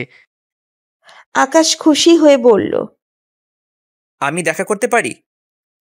সরি, জ্ঞান ফিরেছে ঠিক, কিন্তু কিন্তু কি ডক্টর? অপারেশন পরবর্তী কিছু ঝুঁকি থেকে যায়। এই ধাক্কা সামলানো রোগীর পক্ষে কঠিন। অপারেশনের পর একটা অস্বস্তি আর অপারেশনের জায়গায় ব্যথা, এটা জ্ঞান ফেরার সাথে সাথে তীব্র হয়ে যায়। রোগীকে এটা সামলে নিতে হয়। এখন যদি এই অবস্থায় রক্তক্ষরণ হয় তবে রোগী মারাও। আমরা আবারও ঘুমের ইঞ্জেকশন আরও কিছু মেডিসিন দিয়েছি। এখন শুধু অপেক্ষা করতে হবে কখন জ্ঞান ফিরে, কারণ ওনার খুব ধকল গেছে যে এটা খুব আশঙ্কাজনক। আকাশ ধপ করে এখানেই বসে পড়ে। ডাক্তার বলল, আপনি চাইলে রুগীর পাশে অপেক্ষা করতে পারেন, তবে কান্নাকাটি বা শব্দ করলে সেটা সম্ভব হবে না। আসুন আমার সাথে। আকাশ এখন আর কাঁদছে না, একদম চুপ হয়ে গেছে। আকাশ কেমন স্তব্ধ হয়ে গেছে, চুপচাপ ডাক্তারের পিছনে গেল। 8 বছর পর এক পড়ন্ত বিকালে আকাশকে দেখা যায় দুটো ফুটফুটে মিষ্টি মেয়েদের সাথে বাগানে ভলিবল খেলছে। আকাশের 5 বছরের যমজ দুটো মেয়ে, আরশি আর আফা। আকাশের স্ত্রী বাগানের চেয়ারে বসে ল্যাপটপে কিছু কাজ করছে, সম্ভবত কিছু লিখছে। জীবন থেমে যায় না। নানা উত্থান পতনের ওপরতে জীবন চলে জীবনের নিয়মে। তেমন সুখ দুঃখের পালা চলতেই থাকে। সময়ে অসময়ে প্রিয়জনকে হারানো অসংখ্য বা হারানোর কষ্ট কোনো কিছুর বিনিময়ে ভোলানো যায় না। এই ক্ষত সহ্য করা সত্যি ভীষণ কঠিন, কিন্তু সময় আমাদের অনেক কিছু সহ্য করার অভ্যাস হয়ে যায়। তবুও আমরা চাই না কেউ হারিয়ে যাক। জীবনচক্রে অনেক অনাকাঙ্ক্ষিত ঘটনার সম্মুখীন হতে হয়। নিয়তির বিধান মেনে নেওয়া ছাড়া কিছু করার থাকে না। প্রিয়জনকে হারানোর ভয় বড্ড বেশি হয়, তবে উপরওয়ালা যা লিখে রাখেন তা তো হবেই, তার ব্যতিক্রম নয়। আকাশ নতুন করে জীবন শুরু করেছে। স্ত্রী আর পরীর মতো 2 মেয়েকে নিয়ে বেশ সুখে দিন যাচ্ছে আকাশের। 2 মেয়ে বায়না ধরলো আইসক্রিম খাবে।